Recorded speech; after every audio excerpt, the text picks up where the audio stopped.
والصلاة والسلام على عباده الذين اصطفى خصوصا على أفضلهم وخاتم النبيين محمد الأمين وعلى آله وصحبه أجمعين. أما بعد فقد قال الله تبارك وتعالى في سورة الأنفال: أعوذ بالله من الشيطان الرجيم بسم الله الرحمن الرحيم. وَإِن يُرِيدُوا أَن يَخْدَعُوكَ فَإِنَّ حَسْبَكَ اللَّهُ هُوَ الَّذِي أَيَّدَكَ بِنَصْرِهِ وَبِالْمُؤْمِنِينَ وَأَلَّفَ بَيْنَ قُلُوبِهِمْ لَوْ أَنفَقْتَ مَا فِي الْأَرْضِ جَمِيعًا مَا أَلَّفْتَ بَيْنَ قُلُوبِهِمْ وَلَكِنَّ اللَّهَ أَلَّفَ بَيْنَهُمْ إِنَّهُ عَزِيزٌ حَكِيمٌ. وقال تبارک و تعالی فی سورۃ آل عمران: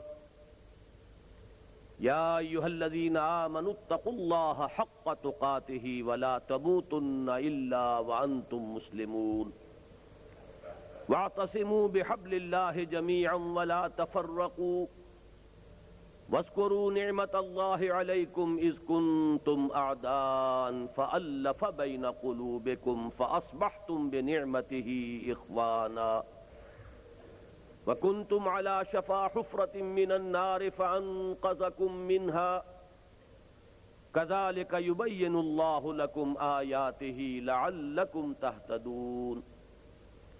وَلْتَكُن مِّنكُمْ أُمَّةٌ يَدْعُونَ إِلَى الْخَيْرِ وَيَأْمُرُونَ بِالْمَعْرُوفِ وَيَنْهَوْنَ عَنِ الْمُنكَرِ وَأُولَٰئِكَ هُمُ الْمُفْلِحُونَ. صدق اللہ العظیم.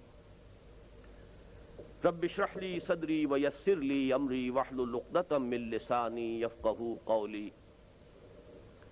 اللهم ربنا الهمنا رشدنا واعذنا من شرور انفسنا. اللهم ارنا الحق حقا وارزقنا اتباعه وارنا الباطل باطلا وارزقنا اجتنابه. اللهم الف بين قلوبنا. اللهم الف بين قلوب المسلمين وانصرهم على عدوك وعدوهم آمین یا رب العالمین. معزز حاضرین اور محترم خواتین، آپ کے علم میں ہے کہ پچھلے تقریباً 1.25 سال سے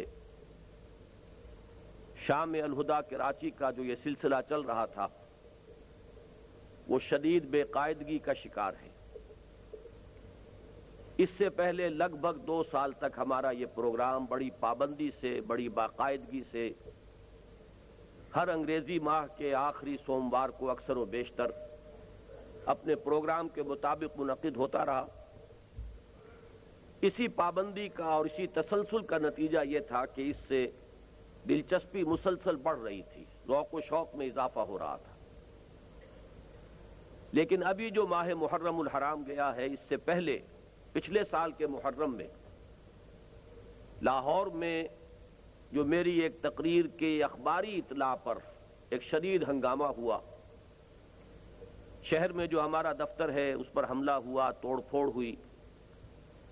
پھر مزید برآں ہماری جو قرآن اکیڈمی ہمارا ادارہ ہے ماڈل ٹاؤن میں، اس پر بھی حملے کی بڑی خبریں گرم تھی. پھر کچھ عرصے تک کراچی میں میرے داخلے پر پابندی رہی. ذرا وہ معاملہ نرم ہوا تو جو حالات سن 86 کے اواخر میں اس ملک میں ہوئے، بالخصوص کراچی میں، جن کی کہ واقعہ یہ ہے کہ یاد بھی سوہان روح ہے، اس کے بعد بھی اس کی وجہ سے بھی ایک بے قاعدگی رہی. اس کے بعد کچھ میری اپنی صحت کا معاملہ اور عدالت جو ہے وہ درمیان میں آڑے آئی. تقریباً 2 ماہ قبل میں حاضر ہوا تھا، اگرچہ یہ ہال تو اس وقت اویلیبل نہیں تھا، لیکن ناظم آباد نمبر 4 کی مسجد میں پروگرام رکھا گیا تھا. لیکن میری اچانک عدالت کی وجہ سے میں اس میں بھی شامل نہیں ہو سکا. بہرحال ان تمام عوامل کا جو نتیجہ نکلا ہے وہ یہ ہے کہ اب آپ حضرات دیکھ رہے ہیں کہ وہ پہلا سا ذوق و شوق جو ہے وہ نہیں پایا جاتا. حاضری بھی مجھے یاد آ رہا ہے کہ کبھی وہ وقت بھی تھا اس شام الہدیٰ کراچی کا کہ ان سیڑھیوں پر بھی لوگ بیٹھے ہوتے تھے اور یہ درمیانی جگہ بھی پر تھی، اور یہاں پر بھی بار بار کہہ کہہ کر لوگوں کو قریب کر کے یہ پورا سٹیج جو ہے یہ بھی پوری طرح بھرا ہوتا تھا۔ بہرحال اس مرتبہ جو میری یہاں حاضری ہوئی ہے تو اصلاً اس پروگرام کے لیے نہیں تھی۔ ذرا صحت بہتر ہوئی تو میں اپنے رفقاء اور احباب سے جو بھی دینی خدمت ہم کر رہے ہیں، جو اس میں میرے دست و بازو ہیں، میرے ساتھ شامل ہیں، اصلاً تو میں ان سے ملاقات کے لیے حاضر ہوا تھا، لیکن یہاں کے احباب نے اپنے اسی جوش اور جذبے کے تحت اس پروگرام کا بھی انتظام کر لیا۔ بہرحال جیسے بھی ہوا ہے، اس سے جو بھی خیر وجود میں آئے اللہ تعالیٰ اسے قبول فرمائے اور اسے میرے اور آپ کے لیے سب کے لیے موجب خیر بنائے۔ آپ کو معلوم ہے کہ ماہ ربیع الاول کا آغاز ہو چکا ہے، دوسری تاریخ ختم ہوئی اور آج ہم تیسری شب میں اس وقت یہاں بیٹھے ہیں۔ یہ ماہ مبارک حضور صلی اللہ علیہ وسلم کی سیرت مطہرہ سے ایک بڑا گہرا تعلق رکھتا ہے۔ حضور کی ولادت باسعادت بھی اسی ماہ مبارک میں ہوئی، اگرچہ تاریخ کے بارے میں اختلاف ہے۔ حضور کا انتقال بھی اس ماہ مبارک میں ہوا، اور وہ متفق علیہ تاریخ ہے 12 ربیع الاول اصل میں حضور کا یوم وفات ہے، اور اکثر محققین کی رائے یہ ہے کہ آپ کا یوم ولادت جو ہے وہ 9 ربیع الاول ہے۔ یہی وجہ ہے کہ مجھے یاد ہے کہ ہمارے بچپن میں اس دن کو جو لوگ کچھ تھوڑا بہت مناتے بھی تھے تو 12 وفات کے نام سے در حقیقت یہ نام یاد کیا جاتا تھا۔ حضور صلی اللہ علیہ وسلم کی وفات کا دن ہے، کچھ کھانا پکا کر کچھ غریبوں کو مساکین کو کھلانا، یہ در حقیقت چیز تھی کہ جو اب ہوتے ہوتے اس نے بہت ہی ایک دوسری صورت اختیار کر لی ہے۔ اب یہ ایک جشن بن گیا ہے اور ایک عید کا سا سما، بلکہ واقعہ یہ ہے کہ جو اصل 2 عیدیں ہیں وہ کہیں پیچھے چلی گئی ہیں، اور یہ جو 2 عیدیں ہم نے ایجاد کی ہیں، ایک عید میلاد النبی اور ایک عید استقلال، اگر ہم جائزہ لیں تو شاید یہ 2 جو ہے یہ زیادہ فور گراؤنڈ میں آ چکی ہیں۔ لیکن یہ کہ جہاں تک آپ کی ولادت اور آپ کے وفات کا اس ماہ مبارک میں ہونا ہے وہ ثابت ہے۔ مزید برآں حضور کا ورود مدینہ منورہ میں بھی ماہ ربیع الاول میں ہوا ہے۔ اس پہلو سے اگر اس ماہ مبارک میں ہم سیرت النبی کے متعلق ایک خاص موضوع رکھیں، کسی تاریخ کے تعین کے بغیر اس مہینے کی مناسبت سے سیرت مطہرہ پر گفتگویں ہوں، غور و فکر ہو، اور اس میں بھی عملی پہلو سامنے ہو، اتباع کا جذبہ ہو، سمجھنا سمجھانا اس لیے ہو کہ اس پر عمل کرنا ہے، تو یقیناً یہ چیز ہمارے لیے بہت مفید ہوگی اور ہمارے بہت سے امراض کا شاید اس سے مداوع ہو سکے۔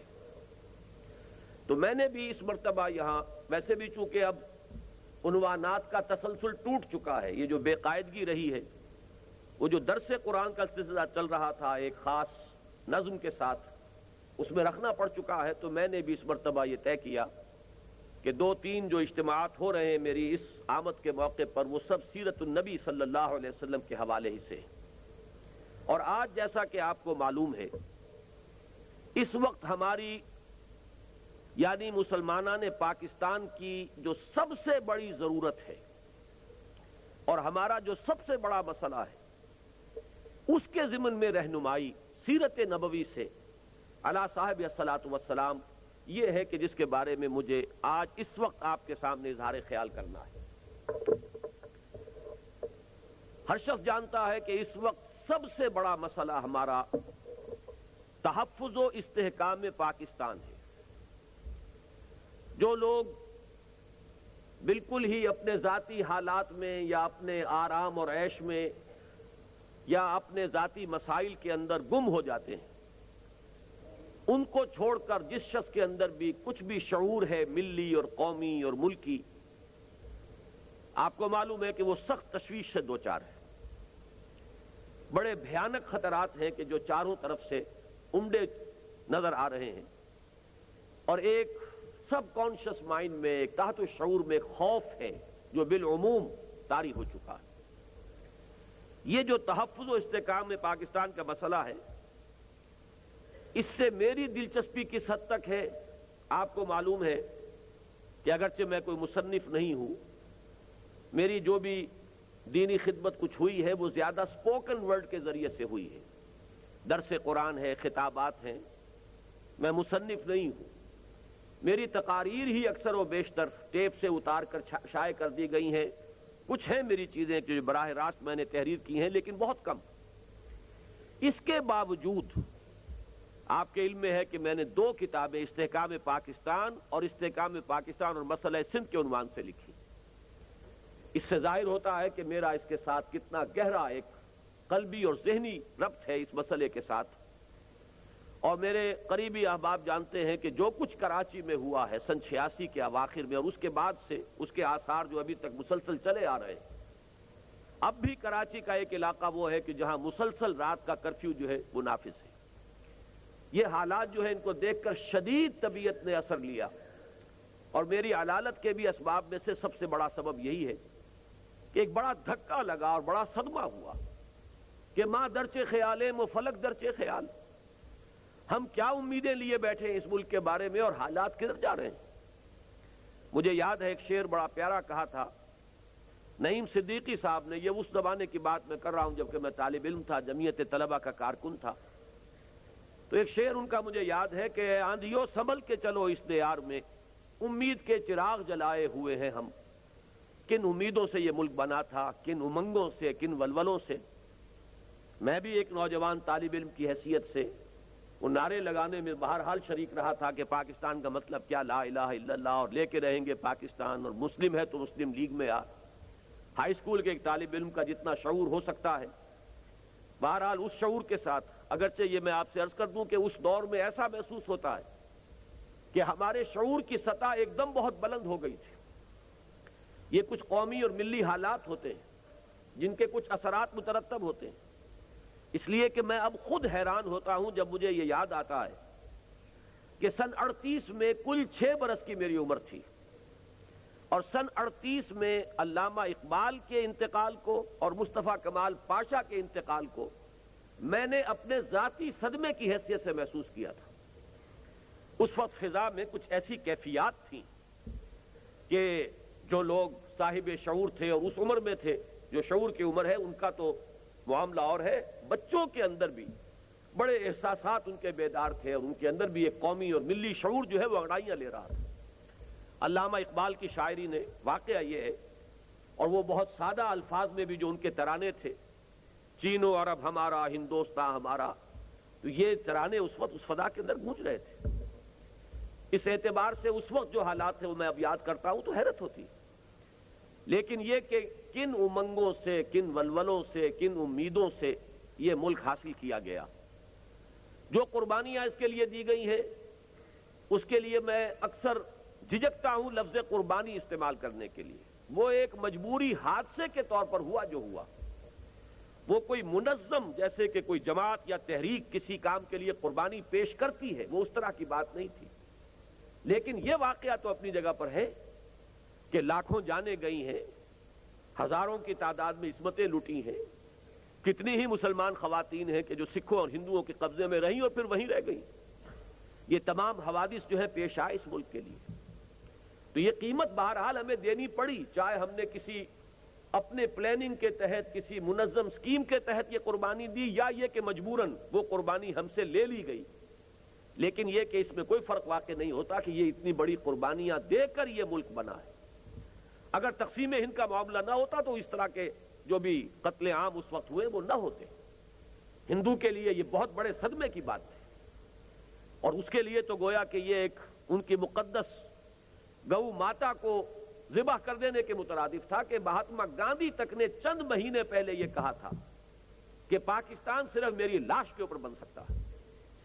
اب ظاہر بات ہے کہ پھر جب بنا ہے پاکستان تو ان کے جو احساسات ہو سکتے تھے اس کا ہمیں خوب اندازہ ہے، اور اس کی وجہ سے جو وہ خون کی ندیاں بہیں، اور مجھے چونکہ خود تجربہ ہے، 1.25 مہینے ایک شہر میں ہم محصور رہے ہیں، حصار ہی اس قصبے کا نام تھا مشرقی پنجاب میں، اور ہم محصور رہے، آئے دن حملے ہوتے تھے، بس یہ کہ اللہ تعالیٰ کی کوئی خاص برکت تھی، نقشبندی سلسلے کے ایک بزرگ وہاں مقیم تھے، اور ان کی وجہ سے مسلمانوں میں کچھ اجتماعیت اور شیرازہ بندی ایسی ہو گئی تھی کہ انہوں نے مورچے بنا لیے تھے اور وہ دفاع اپنا کر رہے تھے، جب تک کہ ہندو فوج نے آ کر مورچے نہیں توڑے ہیں اس وقت تک وہاں سے ہم نہیں نکلے۔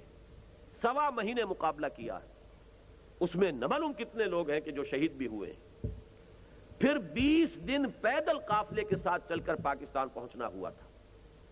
بعض لوگ تو صرف ان الفاظ کو محاورے کے طور پر استعمال کرتے ہیں کہ آگ اور خون کے دریا عبور کر کے آئے ہیں.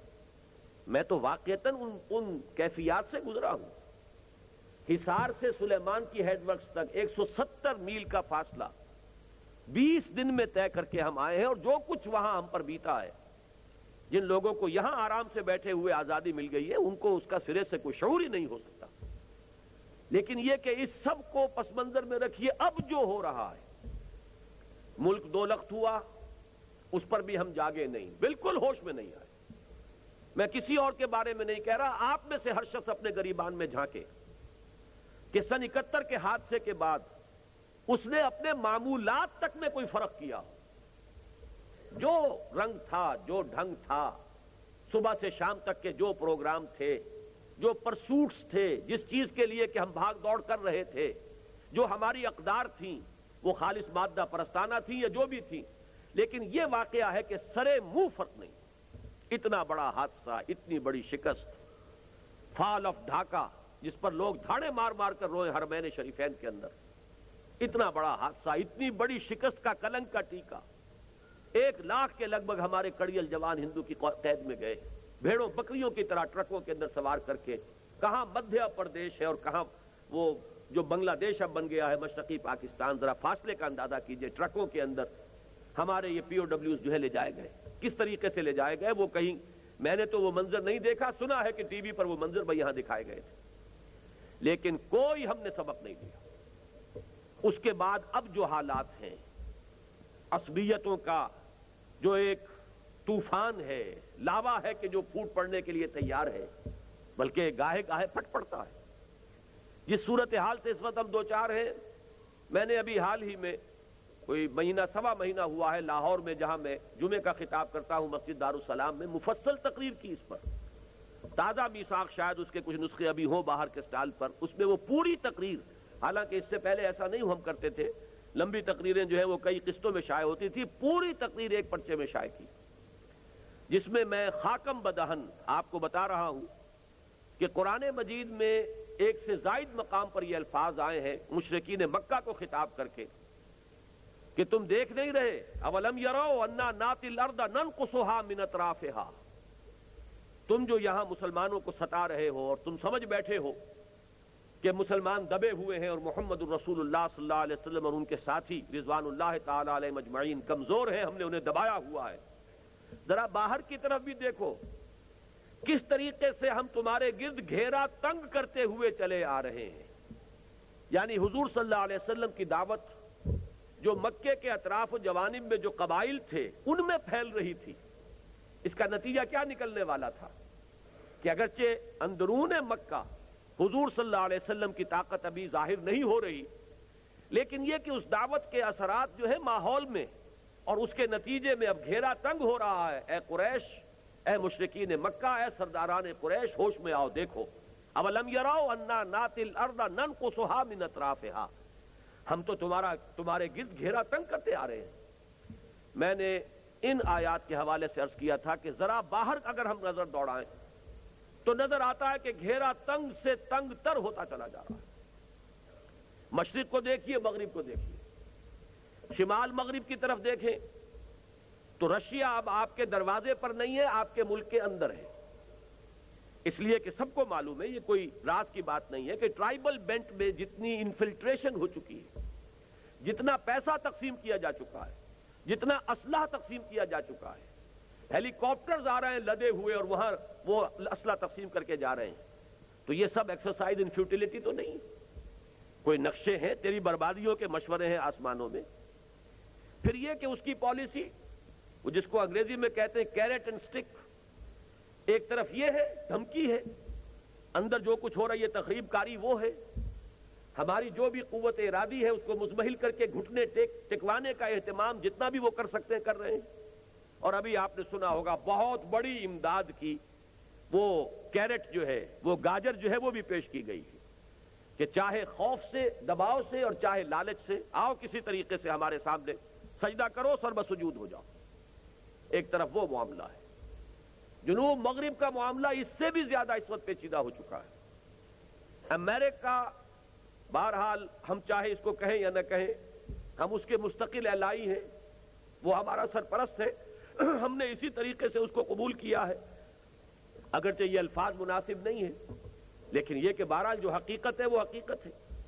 اس وقت وہ پورا دباؤ ڈال رہا ہے کہ خلیج کی آتش فشاں میں وہ ہمیں بھی داخل کرے, اور دوسری طرف اس کی روایتی بات جو سن 65 میں اس نے کیا اسی کے مطابق, اور میں اس معاملے میں اسے دوش بھی نہیں دیتا, اس لیے کہ ان کی ہمیشہ سے ڈکلیئرڈ پالیسی یہ ہے کہ ہم پاکستان کو جو بھی کوئی فوجی مدد یا جو بھی ہمارے تعاون کا معاملہ ہے وہ صرف مغربی سرحد کے ضمن میں دے رہے ہیں.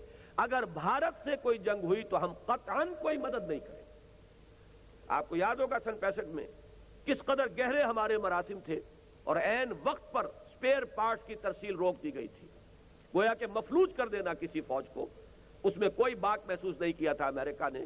اور اب تو نظر آ رہا ہے وہ انڈیا کو اس علاقے کی منی سپر پاور کی حیثیت سے تسلیم کر چکا ہے, اور کوئی ڈھکی چھپی بات نہیں. ان کے سفیر بربلا کہتے ہیں کہ اس علاقے کی بہرحال ایک بہت بڑی سپر پاور انڈیا ہے. اندرا گاندھی کی موت کے بعد سے جو ایک پرو بھارت ٹلٹ آئی ہے امریکہ کی پالیسی میں, اس کا جو ابھی حال ہی میں منظر ہے وہ سامنے آیا ہے. راجیو گاندھی کا دورہ ان کے نقطہ نگاہ سے کتنا کامیاب رہا, کتنی ہائی ٹیکنالوجی وہ لے کر واپس آ رہا ہے, کتنی فوجی امداد جو ہے وہ لے کر آ رہا ہے. پھر جو کچھ سری لنکا میں ہوا ہے کہ امریکہ نے ایک انگلی تک نہیں اٹھائی ہے کہ یہ کیا ہو رہا ہے, براہ راست جو ہے وہاں مداخلت ہو رہی ہے, فوج اتار دی گئی ہے, اندرونی معاملہ ہے, لیکن یہ کہ ایک بیرونی فوج وہاں آئی, یہ سارا کچھ جو ہے وہ آثار ہیں جو بتا رہے ہیں کہ اگر خدا نہ خواستہ کوئی ایسا ہی قدم بھارت نے اٹھایا تو امریکہ کی طرف سے قطعاً کوئی امید نہیں, بلکہ یہ کہ میں پھر دہرا رہا ہوں اپنے الفاظ کہ اگر امریکہ کا وہ طرز عمل ہو تو ہمیں اس کو دوش بھی نہیں دے سکتے, اس لیے کہ اس نے بات پہلے ہی سے کھول کر بیان کر دی کہ بھارت کے ساتھ مسئلے میں کبھی کوئی مدد نہیں ملے. اب آئیے مشرق کی طرف. شمال مشرق میں سیاچین, جو ویسے تو واقعہ یہ ہے کہ صدر صاحب نے فرمایا غلط نہیں فرمایا, وہاں گھاس بھی نہیں اگتی, لیکن ڈیفنس پوائنٹ آف ویو سے انتہائی اہم علاقہ ہے. ہماری غفلت کی وجہ سے ہماری فوج انورڈ لوکنگ ہوئی ہوئی, وہ یہاں کے اندرونی نظم و نسق کو اور سول حکومت کو سنبھالنے میں لگی رہی, اور وہاں ہماری غفلت سے فائدہ اٹھا کر ہندوستان نے جو ہے پیش قدمی کی اور ان مقامات پر جا کر قبضہ کر لیا ہے کہ جہاں سے اب وہ شاہراہ ریشم جو ہماری ایک یوں سمجھیے کہ چین کے ساتھ ہماری جو ایک پرووربیل قسم کی دوستی چل رہی ہے, ضرب المثل, اس کے لیے ہمارے لیے اگر کسی تعاون کا کوئی راستہ کسی ایمرجنسی کے موقع پر ہے تو وہ وہی ہے. لیکن یہ کہ اس کو کاٹنے کی کوشش ادھر سے واخان کی طرف سے رشیا نے, وہاں اس نے میزائل نصب کیے ہیں, وہاں پر اس نے اپنے اڈے بنائے ہیں, اور جیسے ہی داخل ہوا تھا وہ افغانستان میں اس نے واخان کی پٹی جو ہے وہ حاصل کر لی تھی. اب وہ تو افغانستان کا حصہ ہی نہیں, وہ تو رشیا کی ٹیریٹری ہے, اور اس طریقے سے پاکستان براہ راست اب رشین ٹیریٹری کے ساتھ اب ملحق ہو گیا ہے وہاں. ادھر سے یہ سیاچین کا معاملہ, ہمارے کتنے نوجوان وہاں جانے دے رہے ہیں, وہ 200 ہوں یا 160 ہوں یا 130 ہوں, اتنے اونچے مقام پر جا کر انہیں جنگ کرنی پڑ رہی ہے, اتنے نامساعد حالات میں. ایک ایک جان کتنی قیمتی ہے, کتنی ٹریننگ میں سے وہ گزرے ہوں گے, لیکن بہرحال اس سب کے باوجود چونکہ انہیں وہاں پر ایک بالادستی حاصل ہو گئی ہے, وہ اونچے مقامات پر ہے, اور پہاڑی علاقوں کے اندر ظاہر بات ہے کہ جو اونچے مقام پر بیٹھا ہوا ہو نیچے سے ان کو ڈسلوج کرنا آسان نہیں ہوتا. تو اگرچہ قربانیاں اس وقت دی جا رہی ہیں, لیکن بظاہر جو بھی مجھے صحیح صورتحال تو ظاہر بات ہے کہ ارباب حکومت ہی کے علم میں ہوگی, لیکن جو بھی کچھ چھن چھن کر اخبارات سے آتا ہے وہ یہ ہے کہ بظاہر ہمیں کامیابی نہیں ہو رہی. جنوب میں کون نہیں جانتا کہ بھارت نے کتنی کچھ فوج جمع کی ہے, راجستھان کی سرحد پر کتنے نئے اڈے بنائے ہیں, اربوں روپے سے اس نے ایکسرسائز کی تھی اور اب پھر ان کی ایکسرسائز ہو رہی ہے. 12 اسپیشل ٹرینز ڈیلی کے حساب سے اسلحہ ڈھویا جا رہا ہے سرحد کی طرف. یہ سارے حالات ہیں. تو مشرق ہو یا مغرب ہو, چاروں طرف سے معلوم ہوتا ہے کہ آندیاں ہیں, طوفان ہے, لیکن میں اصل میں اس سے بھی زیادہ اہم جس چیز کو سمجھتا ہوں وہ یہ ہے کہ اصل شے اندر کا معاملہ ہے. بیرونی دشمن کبھی گزن نہیں پہنچا سکتا جب تک کہ اندر ضعف موجود نہ ہو, اندر انتشار نہ ہو, اندر افراتفری نہ ہو، اندر بے اطمینانی اور بے چینی نہ ہو، اندر تصادم نہ ہو۔ بیرونی دشمن اگر کبھی حوصلہ کرتا ہے تو اسی وقت کرتا ہے جبکہ اندر کے حالات خراب ہوں، اور اندر کا حال جو ہے وہ آپ کے سامنے ہے۔ آپ سے زیادہ کون اس سے واقف ہوگا؟ مجھے یہ اندازہ ہے کہ پنجاب کے رہنے والے ابھی نہیں جانتے کہ حالات کیا ہیں۔ کتنے لوگ ہیں جن کا کراچی آمد و رفت کا معاملہ ہے، کراچی میں اندرون سندھ جو کچھ ہے اس فضا سے عظیم اکثریت ابھی تک پنجاب میں رہنے والوں کی واقف ہی نہیں ہے۔ میں نے اپنے طور پر کوششیں کی، وہاں سیمینار منعقد کرائے، سندھی دانشوروں کو وہاں بلایا، ٹاؤن ہال لاہور کے اندر کئی دن مسلسل مذاکرات جاری رہے، میں نے مضامین شائع کیے، تقاریر کی کہ خدا کے لیے سمجھو کہ کیا ہو رہا ہے۔ لیکن یہ کہ ابھی تک جہاں تک میرا اندازہ ہے پنجاب میں تو اس ضرورت ہی کا اور اس کا جو سنگینی ہے اس صورتحال کی اسی کا اندازہ نہیں۔ اچھے پڑھے لکھے لوگوں کو اندازہ نہیں، لیکن آپ کو تو اندازہ ہے کہ یہاں کیا ہو رہا ہے۔ یہ ہے ہمارا اصل مسئلہ، یہ انتشار، یہ عصبیتیں، یہ لسانی، نسلی، پھر یہ کہ جو مختلف پاور بیسز بنے ہوئے ہیں، مختلف مفادات کے جو حلقے بنے ہوئے ہیں، ان کے آپس میں مفادات کی رسا کشی اور ٹکراؤ، یہ ہے اصل میں ساری جو ہماری خطرے کی جگہ ہے، جو اندیشے کا مقام ہے وہ یہ۔ تو گویا کہ میں جو بات آپ سے عرض کرنا چاہتا ہوں وہ یہ ہے، دو ایک جملوں کے اندر خلاصہ، کہ ہمارا اس وقت سب سے بڑا مسئلہ استحکام پاکستان اور تحفظ پاکستان، لیکن اس کے لیے سب سے بڑی ضرورت وہ ہے در حقیقت اندرونی یکجہتی، اتحاد، وحدت ملی۔ ان عصبیتوں سے بالا تر کوئی شے ہو، مفادات سے بالا تر کوئی نقطہ نظر ہو، حقوق یقیناً ہر ایک کو کوشش کرنی چاہیے، کسی کی بھی مظلوم کو، ظالم کو کھلی چھوٹ نہیں دینی چاہیے، اس کے لیے وہ جھگڑے اور اپنے حقوق حاصل کریں، لیکن یہ کہ اس سے بالا تر کوئی شے ہو جو انہیں جوڑنے والی بھی ہو، ان کے اندر ایک ملت کا احساس برقرار رکھے، ان کے اندر اگر وہ یگانگت کا احساس بالکل ختم ہو جائے گا تو پھر یہ جو حقوق کی لڑائی ہے اور یہ جو بھی مختلف مفادات کے اعتبارات سے، نسلی اور لسانی اعتبارات سے جو رسا کشی شروع ہو چکی ہے، یہ انتہائی تباہ کن ہوگی، اور صورت وہی ہوگی جو کہا گیا کبھی کہ تمہاری داستان تک بھی نہ ہوگی داستانوں میں۔ میں نے جو استحکام پاکستان اور مسئلہ سندھ نامی کتاب لکھی، اگر آپ کی نظر سے گزری ہو تو میں نے اس کے ٹائٹل کے اوپر چونکانے کے لیے، لیکن یہ کوئی تصنع نہیں، تکلف نہیں، میرا احساس ہے، حقیقی احساس، کہ میں نے اس میں یہ لکھا ہے کہ عجیب اتفاق ہے، ایک ہی سن تھا، سن ہجری 93، سن عیسوی 712، ایک ہی سن میں اسلام داخل ہوا بر اعظم یورپ میں اسپین کے راستے سے، اور بر عظیم ہند میں سندھ کے راستے سے۔ یہ ایک ہی سال ہے، اور حسن اتفاق کہیے، یہ دونوں ملکوں کا نام جو ہے سین سے شروع ہوتا ہے۔ ادھر سندھ میں محمد ابن قاسم داخل ہوئے رحمت اللہ علیہ، ادھر اسپین میں طارق چبر کنارہ اندلس سفینہ سوخت طارق ابن زیاد رحمت اللہ علیہ داخل ہوئے۔ یہ ایک ہی سن ہے، اسپین اور سندھ۔ آپ کو معلوم ہے اب 500 برس ہونے کو آئے ہیں کہ اسپین سے اسلام کا نام و نشان ختم ہو چکا۔ 1492 یہ سقوط غرناطہ کی تاریخ ہے۔ اب آپ سمجھیے کہ 1992 میں کتنی دیر رہ گئی ہے۔ 1990 تو آپ کے اخبارات میں بہت آتا ہے، تو ذرا 2 سال اور بڑھائیے تو 92 ہو جائیں گے۔ پورے 500 برس ہو گئے۔ وہ زمین جہاں ہزاروں مسجدیں تھیں، جہاں کے اذانوں کی آواز گونجتی تھی، مسلمانوں کے تہذیب و تمدن کا عظیم ترین گہوارہ، علم اور فن کا سب سے بڑا گہوارہ، یورپ کو علوم پہنچے ہیں، فنون پہنچے ہیں، سائنس پہنچی ہے، فلسفہ پہنچا ہے غرناطہ کی یونیورسٹیوں سے۔ یہ سب کچھ جو کچھ ہوا ہے، لیکن 500 برس ہو گئے۔ وہاں اب نہ کوئی اذان دینے والا ہے، نہ کوئی نماز پڑھنے والا ہے۔ اب وہاں پر وہ کھنڈرات ہے، اگرچہ وہ کھنڈرات بتا رہے ہیں، ہماری عظمت پارینہ کی داستان سنا رہے ہیں، کھنڈر بتا رہے ہیں عمارت عظیم تھی، لیکن ہے تو کھنڈر۔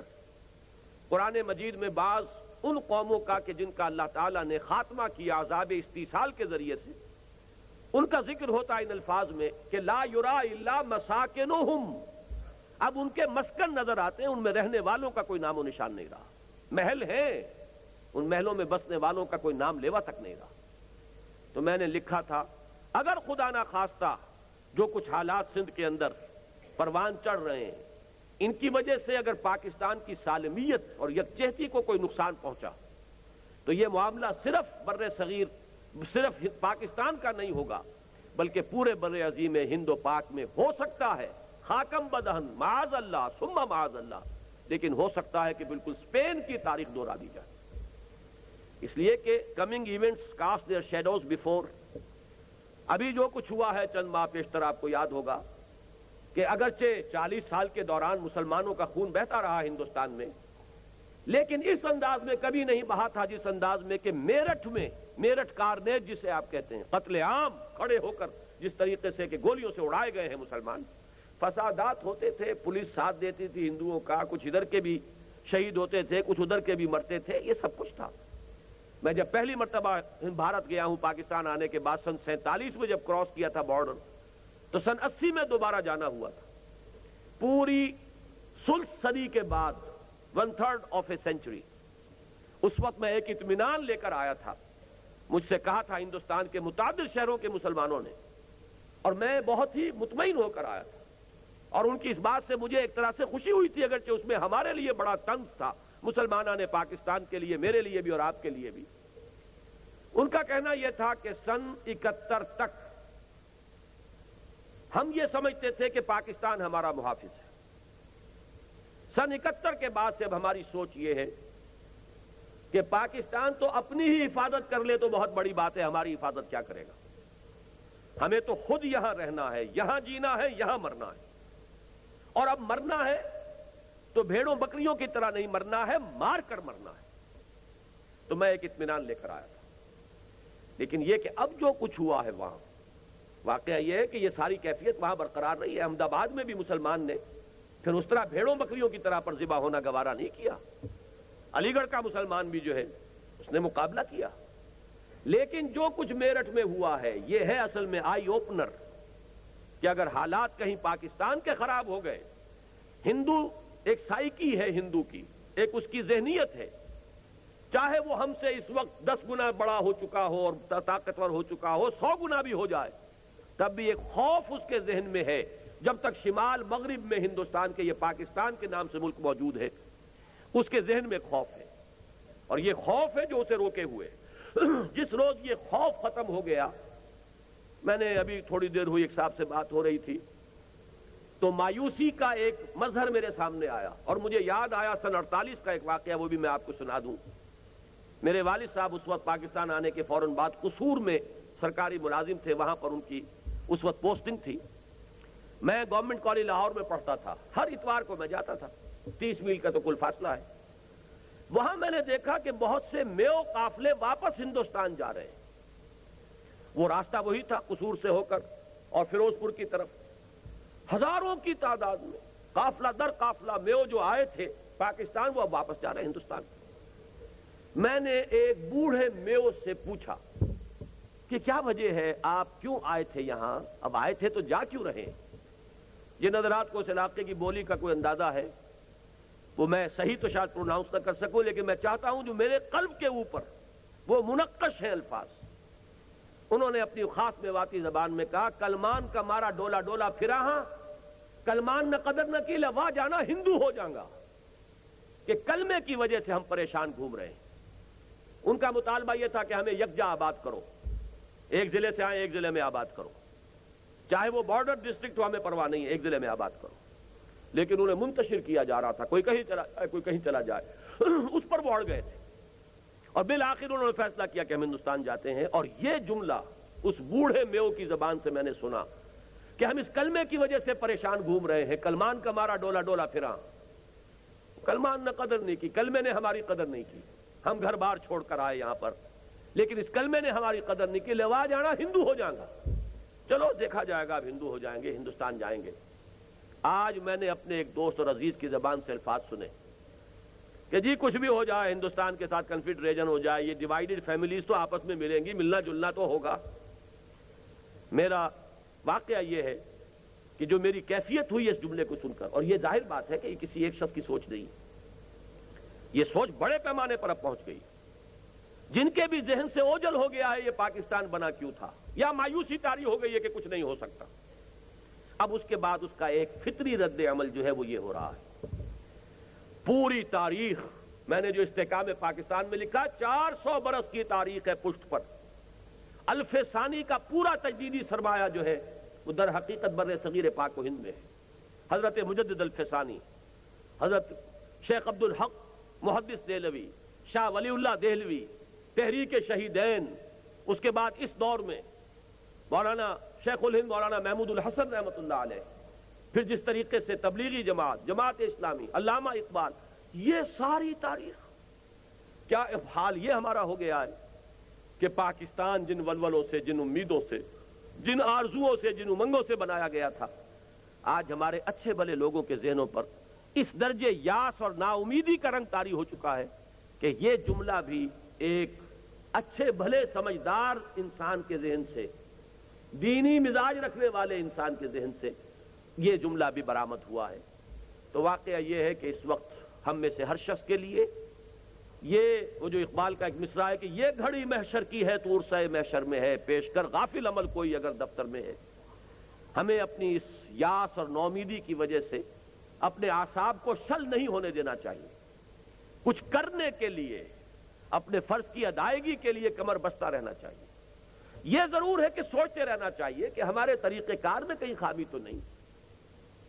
ہم نے جتنی بھی دینی جماعتیں ہیں، دینی تحریکیں ہیں، کسی کے خلوص پر شک نہیں ہے، لیکن ہر ایک کو اپنی جگہ پر سوچنا چاہیے کہ کہیں ہمارے طریقہ کار میں غلطی ہو سکتی ہے، کہیں ہو سکتا ہے کہ روم فار امپروومنٹ ہو، کہیں بہتری کا معاملہ ہو سکتا ہو، یہ سوچا جائے، اس میں کہیں متحجر نہ ہو جایا جائے، فاسلائز نہ ہو جائے کہ بس جو طریقہ کار کبھی ہم نے سمجھا تھا اور شروع کر لیا تھا اب اس سے ایک انچ ادھر ادھر نہیں ہو سکتے۔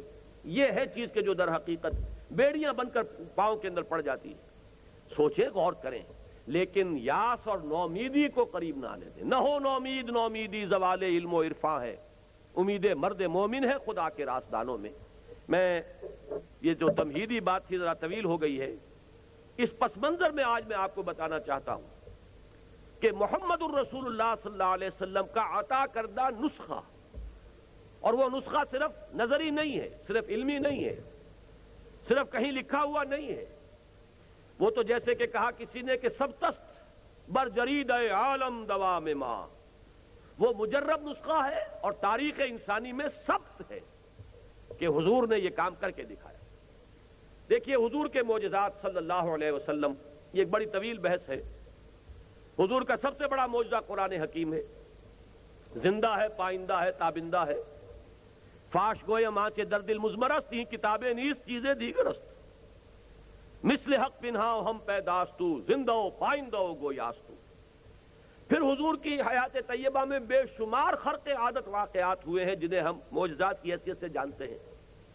تھوڑا سا کھانا تھا، چند آدمیوں کے لیے بھی کفایت نہ کرتا، حضور نے اپنا دست مبارک اس کے اوپر رکھا صلی اللہ علیہ وسلم، اور پورا لشکر سیر ہو گیا، ہوا ہے، واقعات ہوئے۔ لیکن میرے نزدیک جو اس دور میں سب سے زیادہ نمایاں کر کے پیش کیا جانا چاہیے حضور کا زندہ معجزہ، وہ یہ ہے کہ کل 20 برس کی مدت میں ایک قوم کی کایا پلٹ کر رکھ دی، ایک مکمل انقلاب برپا کر دیا۔ وہ مکمل انقلاب جس کی گواہی ایم این رائے نے دی، میں نے کئی مرتبہ اس کے حوالے آپ کو دیے ہیں۔ ہندو کمیونسٹ 1920 کا اس کا لیکچر ہے جو ہسٹوریکل رول آف اسلام کے نام سے کتابی شکل میں چھپا ہوا ہے، کبھی پڑھیے اس کو۔ پھر اس صدی میں اس کے اواخر میں آ کر ڈاکٹر مائیکل ہارٹ دی 100 کا مصنف، اس کی گواہی پڑھیے۔ He is the only person supremely successful in both the religious and the secular fields۔ ایک عظیم انقلاب برپا کیا ہے۔ مصطفیٰ اندر ہرا خلوت گزید، قوم و آئین و حکومت آفرید، کہاں سے کہاں اٹھا کر قوم کو پہنچایا۔ میرے نزدیک سب سے بڑا تاریخی معجزہ محمد الرسول اللہ کا یہ ہے صلی اللہ علیہ وسلم۔ اس تاریخی معجزے کے جہاں بہت سے اسپیکٹس ہیں، بہت سے پہلو ہیں، ان میں ایک جز ہے اس معجزے کا، یہ بے شمار معجزات سے بنا ہوا ایک معجزہ ہے، لیکن ایک اہم جز اس کا یہ بھی ہے کہ ایک منتشر قوم کو ایک وہ قوم جسے قرآن نے نام دیا ہے قومن لدا، بڑی جھگڑالو قوم، جس کے بارے میں حال ہی نے کہا تھا اور بڑے خوبصورت الفاظ میں، سادہ الفاظ میں تعبیر کی ہے کہ کہیں پانی پینے پلانے پہ جھگڑا اور کہیں گھوڑا آگے بڑھانے پہ جھگڑا، اور جو جھگڑا شروع ہوا تو پھر وہ کبھی ختم نہیں ہوتا، نسلاً بعد نسل منتقل ہو رہی ہیں ایک نسل سے دوسری نسل کو عداوت اور دشمنی۔ اوس اور خزرج جو ہے 100 سال سے ان دو قبیلوں کے درمیان خانہ جنگی جاری تھی، جیسے کہ ہوتا ہے ہمارے ہاں ابھی بلوچستان میں آپ کو قبائل ملیں گے، تھوڑے تھوڑے عرصے کے بعد بگٹی اور بڑی قبائل کی یا کسی اور قبیلے کی آپس میں آپ کو معلوم ہو جاتا کہ پھر کچھ ہو گئی، اس لیے کہ وہ تو دلوں کے اندر ہے، جو کسی وقت کوئی قتل ہو گئے ہیں اب وہ جب تک کہ انتقام نہیں لے لیا جائے گا وہ بات ختم تو نہیں ہوگی۔ یہ دونوں قبیلے ختم ہونے کو آ گئے تھے، اس درجے 100 برس تک ان کے مابین مخاصمت اور باہم قتل اور غارت گری کا میدان گرم رہا، پورے عرب میں کہیں امن نہیں، کہیں چین نہیں، لے دے کے صرف مسجد حرام من دخلہ کان آمنا، یہ بھی ایک معجزہ تھا اللہ کا کہ جو یہاں داخل ہو جائے گا امن میں ہوگا، حرم کی سرزمین میں امن تھا، اور انہی کی وجہ سے ان کے حرم کے متولی ہونے کی وجہ سے قریش کو امن حاصل تھا، باقی کسی کے لیے امن نہیں۔ وہ 4 مہینے اگر اشہر حرم ان کے ہاں نہ ہوتے تو پورے جزیرہ نما عرب میں ایک انسان زندہ نہ بچ سکتا۔ وہ تو 4 مہینے ان کی مذہبی روایت یہ تھی کہ 8 مہینے لڑو، البتہ 4 مہینے جو ہے یہ اشہر حرم میں لڑائی نہیں ہے، تب وہ زندگی وہاں پاسبل تھی، وہاں زندہ رہنا ممکن تھا ورنہ نہ ہوتا۔ اس قوم کو جو بنیان مرصوص بنایا، اس قوم کو جو متحد کیا ہے، جس طرح ان کے دلوں کو جوڑا ہے، جس طریقے سے ان میں نظم پیدا کیا ہے، اس درجے کا نظم کہ اور خیر جنگ کے اندر تو ہوتا ہی ہے کہ صف بندی بھی ہو اور کوئی کمانڈر ہے اور کوئی سپہ سالار ہے اور کوئی مختلف جو جتھے ہیں، میمنہ ہے، میسرہ ہے، اس کا کوئی سپہ سالار ہے، وہاں تو ڈسپلن ہوتا ہے، لیکن عبادت جیسی چیز میں یہ ڈسپلن جو آپ کو نماز میں نظر آتا ہے، ایک امام اور پیچھے صفے باندھے ہوئے اور اس کی ایک آواز کی حرکت جو ہے جیسے کہ پریڈ ہو رہی ہو، کوئی کوشن آ رہا ہے اور اس کے بعد حرکت ہو رہی ہے، یہ نظم خالص عبادت سے لے کر کہ جو ایک ذاتی معاملہ سمجھا جاتا ہے بندے اور رب کے مابین، وہاں سے لے کر اور میدان جنگ تک نظم، ڈسپلن، پابندی، سم و طاعت، سنو اور اطاعت کرو، فاسمعوا واطیعوا، یہ کیفیت جو پیدا کی محمد رسول اللہ صلی اللہ علیہ وسلم نے، تو میرے نزدیک واقعہ یہ ہے کہ ایک بہت بڑا معجزہ ہے۔ اب سوال یہ ہے کہ اس معجزے کی اس وقت جو ہمیں غور کرنا ہے وہ یہ ہے اس کی ترکیب کیا ہے۔ ترکیب کا لفظ میں جسمانی میں بول رہا ہوں، اس کو سمجھ لیجئے، سنتھیسس، ترکیب، مرکب جس کو کہتے ہیں آپ، اجزاء سے مل کر کوئی چیز مرکب ہوتی ہے، تو کن کن چیزوں کو آپ نے جوڑا ہے کہ جس سے یہ سنتھیسس ہوا، جو اس کی میکینکس ہے وہ کیا ہے، آج اس کے بارے میں ہمیں سمجھنا ہے کہ وہ نسخہ جو ہے جس کے ہم اس وقت سب سے زیادہ محتاج ہیں، وہ نسخہ ہے کیا؟ محمد الرسول اللہ صلی اللہ علیہ وسلم۔ پہلی بات تو یہ، ابھی میں نے چونکہ وہ پانی پلانے پہ جھگڑا، مجھے یاد آیا، مجھے بتایا گیا ہے کہ یہاں فیصل کالونی کے علاقے میں جو فساد چل رہا ہے مسلسل، وہ جھنڈا لگانے پہ جھگڑا ہوا ہے، وہی مسدس حالی کا وہ جو ہے اس کے ساتھ ردیف ملی ہوئی ہے کہ جھنڈا لگانے پہ جھگڑا، اور وہ جھگڑا جو ہے کہاں کہاں تک پھیلا ہے اور کتنی اس میں جانیں جا چکی ہیں اور کتنی اس میں املاک جو ہے وہ تلف ہو چکی ہیں، کتنے جل چکی ہیں دکانیں اور سامان جو ہے وہ اس کو جلا کر خاک کیا جا چکا ہے، وہ آپ کے سامنے ہے۔ پہلی بات تو یہ سمجھیے کہ اس اتحاد میں حضور صلی اللہ علیہ وسلم کے اس معجزے میں جو ایک نمایاں ترین بات نظر آتی ہے وہ یہ ہے کہ اس اتحاد کا سلوگن، اس کا نعرہ، اس کی اپیل نہ قومیت پر تھی، نہ مفادات پر تھی، نہ نسل پر تھی، نہ زبان پر تھی۔ دنیا میں جو چیزیں بنتی ہیں لوگوں کو جمع کرنے کے لیے، آخر دنیا میں قومیں ہیں، ان میں جمعیت ہے، لیکن دنیا میں جمعیتیں ہوتی ہیں یا نسل کی بنیاد پر۔ اس صدی میں واقعہ یہ ہے کہ اس صدی کے اعتبار سے عام دنیاوی سطح پر میں یہ کہا کرتا ہوں کہ معجزہ تھا یہ۔ 2 مرتبہ جرمن جس بری طریقے سے شکست کھا کر اور تباہ و برباد ہوئے، اور جرمنی جس طرح کی شکست و ریخت کے ساتھ اس کا سابقہ پیش آیا، پھر ایک دم کھڑا ہو جانا، یہ یقیناً قوموں کے اندر کوئی بڑی ہی ریکنسٹرکشن کی صلاحیت ہو تو یہ بات ہو سکتی ہے، لیکن اس کے پیچھے کیا ہے؟ German nationalism. We are a superior race, ہم ایک اعلیٰ تر قوم ہیں. یہ جذبہ، یہ شراب پلائی ہٹلر نے اور جرمنی کو کہاں سے کہاں تک پہنچا دیا. کتنی بڑی قوت، اگرچہ وہ تخریبی قوت بن گئی لیکن قوت تو بنی. تو نسل کا نعرہ لگا کر، زبان کا نعرہ لگا کر مشرقی پاکستان علیحدہ ہوا زبان کے نعرے پر. سن 48 سے اس کا کام شروع ہو گیا تھا بنگلہ لینگویج کے معاملے میں، اور یہ ہمیں تسلیم کرنا چاہیے. جہاں وہاں جو بھی سازشی تھے ان کو آپ جو بھی کریڈٹ دیں یا ڈسکریڈٹ دیں، وہاں ہمیں اپنے گریبان میں جھانکنا چاہیے. میں نے بھی بارہا آپ سے کہا ہے، اور اس مرتبہ شیخ احمد دیدات صاحب لاہور میں بھی بڑے زور شور کے ساتھ انہوں نے یہ بات کہی ہے کہ واقعہ یہ کہ بہت بڑی غلطی تھی زبان کے مسئلے پر جو ہم نے کی. ہم نے بڑی میچورٹی کا ثبوت دیا سیاسی اعتبار سے. اگر ہم عربی زبان کو یہاں پر اسی وقت طے کر لیتے کہ سرکاری زبان عربی ہوگی، اب تک تو ہمارے ایک ایک بچہ عربی بول رہا ہوتا. 40 برس میں تو 2 نسلیں بیت جاتی ہیں. اور اس کا نتیجہ یہ نکلتا کہ ظاہر بات ہے عربی اردو سپیکنگ شخص کو بھی سیکھنی ہوگی، نوجوان کو، اور سندھی بولنے والے کو بھی سیکھنی ہوگی، اور پشتو بولنے والے کو بھی سیکھنی ہوگی، اور بنگلہ بولنے والے کو بھی سیکھنی ہوگی. سب ایٹ پار آ جاتے ہیں. اور اس کے ساتھ ہمارا دین کا معاملہ وابستہ تھا، لہذا کسی کو اس پر اعتراض کی گنجائش نہ ہوتی. آغا خان نے تجویز کیا تھا اور انہی کا نام لیا ہے اصل میں احمد دیدات صاحب نے، ورنہ یہ کہ ایک دوسری شخصیت بھی، زاہد حسین مرحوم، جو پہلے گورنر تھے اسٹیٹ بینک آف پاکستان کے. اور مجھے بتایا گیا کہ جب انہوں نے یہاں انجمن ترقی اردو کے ایک جلسے میں وہ تجویز پیش کی تھی تو سخت ہنگامہ ہوا تھا اور ان کے جان بچانی وہاں مشکل ہو گئی تھی کہ یہ کیا بات تم نے کہہ دی. لیکن یہ کہ آج سوچئے ریٹروسپیکٹو میں، ماضی میں جا کر سوچئے کہ ہم سے کتنی بڑی غلطی ہوئی. لیکن میں اس وقت اس کا ذکر نہیں کرنا چاہ رہا تھا. اصل بات یہ تھی کہ بنگلہ نیشنلزم کی بنیاد بنگلہ لینگویج ہے. ساری سیسیشن جو ہوئی ہے وہ زبان کے مسئلے پر ہو گئی. یہ معاملہ جو ہے ابھی ہمارے ہاں موجود ہے. کم سے کم سندھ میں سندھی نیشنلزم کی بنیاد سندھی لینگویج ہے، سندھی کلچر ہے، اور کلچر کی بنیاد وہی زبان ہے.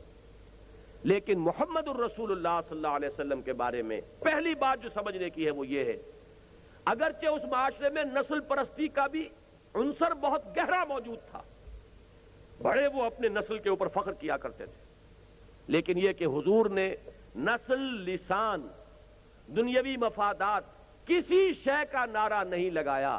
یہ نعرے لگا کے جمع کر لینا، یہ ڈگڈگی بجا کر ہجوم جمع کر لینا، اکٹھا کر لینا مشکل نہیں.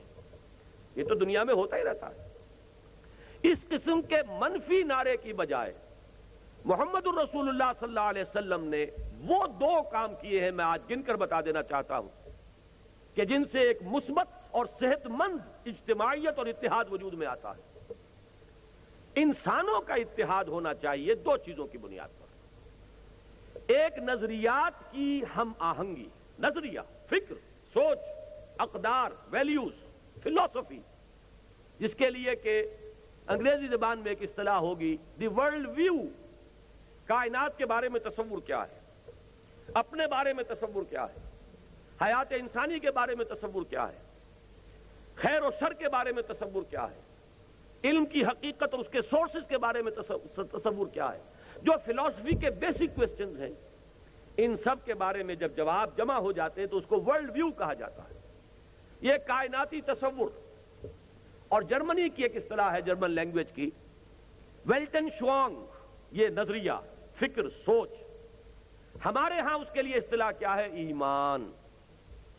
وہ ایمان ہے در حقیقت جس نے ہمیں ایک نقطہ نظر دیا ہے، اپنے بارے میں ایک نقطہ نظر، کائنات کے بارے میں ایک نقطہ نظر. یہ کائنات مخلوق ہے، خود نہیں بنی ہے، ہمیشہ سے نہیں ہے، ہمیشہ نہیں رہے گی.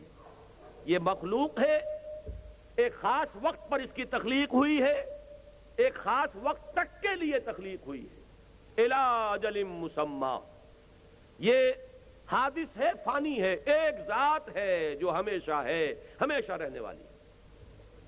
وہ ذات جو تنہا ہے، اکیلی ہے. قل هو اللہ احد اللہ الصمد لم یلد ولم یولد ولم یکن لہ کفوا احد. وہ تمام صفات کمال سے متصف ہے، کسی بھی خیر کا، کسی بھی ہائر ویلیو کا تصور کرو، وہ اس کی ذات میں بتمام و کمال موجود ہے. فَلَهُ الْأَسْمَاءُ الْحُسْنَى، اس نے ہمیں پیدا کیا ہے، وہ ہمارا خالق ہے، مالک ہے، رب ہے، ہم اس کے بندے ہیں. ہماری زندگی صرف یہ زندگی نہیں ہے، یہ تو زندگی کا دیباچہ ہے. کتاب زندگی تو موت کے بعد کھلے گی، اصل زندگی وہ ہے. وَإِنَّ الدَّارَ الْآخِرَةَ لَهِيَ الْحَيَوَانُ لَوْ كَانُوا يَعْلَمُونَ. یہ موت زندگی کا خاتمہ نہیں ہے، اٹس ناٹ دی اینڈ. یہ تو اصل زندگی جو ہے اس کا شاہدرا ہے، یہاں سے داخل ہوں گے اصل زندگی کے اندر. یہ ایک نقطہ نظر ہے. خیر اور شر مستقل ہیں، فطرت انسانی ان سے واقف ہے. وَنَفْسٍ وَمَا سَوَّاهَا فَأَلْهَمَهَا فُجُورَهَا وَتَقْوَاهَا. الہامی طور پر اللہ نے بتایا ہوا ہے انسان کو کیا خیر ہے کیا شر ہے. پھر یہ علم حواس سے بھی حاصل ہوتا ہے، علم عقل سے بھی حاصل کیا جاتا ہے، لیکن اس سے بھی ایک بالا تر سورس علم کی وہی ہے. وہ ہے اصل سورس، ہدایت کا منبع اور سرچشمہ، جس سے معلوم ہوگا کہ کیا کرنا ہے اور کیا نہیں کرنا ہے، کدھر جانا ہے اور کدھر نہیں جانا ہے. زندگی کے پیچیدہ مسائل کا حل کیا ہے، زندگی کے اندر عدم توازن سے بچنے کی صورتیں کیا ہے، مرد اور عورت کے مابین حقوق اور فرائض کی تقسیم کیا ہوگی جو مبنی بر انصاف ہو اور ان کی خلقت اور ان کی نفسیات کے ساتھ مطابقت رکھتی ہو. سرمایہ اور محنت کے درمیان کیا ایکویشن ہوگی کہ نہ سرمایہ محنت پر ظلم کرے اور نہ محنت جو ہے وہ اس طریقے سے طرز عمل اختیار کرے کہ سرمایہ شائی ہو کر تجوریوں میں بند ہو جائے. چاہیے کہ کوئی ہو ایسی ایکویشن. اسی طریقے سے فرد اور اجتماعیت کے مابین کیا توازن ہو، نہ ٹوٹلیٹیرین سٹیٹ بن جائے کہ فرد کا کوئی حق ہی نہ رہے، نہ یہ کہ وہ انفرادی آزادی جو ہے وہ اس طرح کی مادر پدر آزادی ہو جائے کہ جو چاہے کرے، ننگے پھرنا چاہتے تو ننگے پھرے، یہ ان کا حق ہو جائے گا. اور مردوں کی شادیاں جو ہے، دو مردوں کی شادی، اس کو بھی لیگلائز کر دیا جائے. یہ ہے پیچیدہ مسائل. ان کی رہنمائی کے لیے اللہ نے رسول بھیجے، نبی بھیجے، وحی نازل فرمائی، کتابیں نازل فرمائی. یہ ہے وہ سارا فلسفہ. یہ ویلٹن شوانگ ہے، یہ ورلڈ ویو ہے، یہ ہمارے نظریات ہیں، یہ ہمارا فکر ہے، یہ ہماری سوچ ہے. یہ سوچ، یہ فکر، یہ نظریہ، یہ ورلڈ ویو، یہ تصور کائنات، یہ تصور حیات و کائنات، یہ محمد الرسول اللہ صلی اللہ علیہ وسلم نے قرآن کی آیات بینات کے ذریعے سے لوگوں کے ذہنوں کے اندر اتاری، لوگوں کے دلوں میں جاگزی کی. یہ تھا اصل کام. نعرہ لگانا، کوئی اپنے اقتصادی مفادات کا نعرہ لگانا، طبقاتی مفادات کا نعرہ لگانا، نسلی یا لسانی نعرے لگا کر دگدگی بجا کر لوگوں کو جمع کر لینا مشکل نہیں ہے.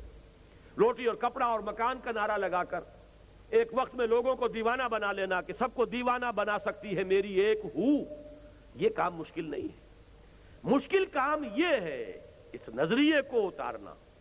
مشکل جھیلی ہے محمد الرسول اللہ نے. میں صرف اشارہ کر رہا ہوں کہ محمد الرسول اللہ صلی اللہ علیہ وسلم جیسی شخصیت کہ ہمارے ہاں ایک علمی اختلاف رہا ہے، میں صرف ذکر کر رہا ہوں، میں مثبت یا منفی کوئی رائے نہیں دے رہا، کہ یہ مسئلہ زیر بحث رہا ہے ہمارے دانشوروں میں اور بڑے چوٹی کے علماء میں کہ خود اللہ بھی اب محمد صلی اللہ علیہ وسلم جیسی کوئی شخصیت تخلیق کرنے پر قادر ہے یا نہیں ہے. میں صرف اشارہ کر رہا ہوں.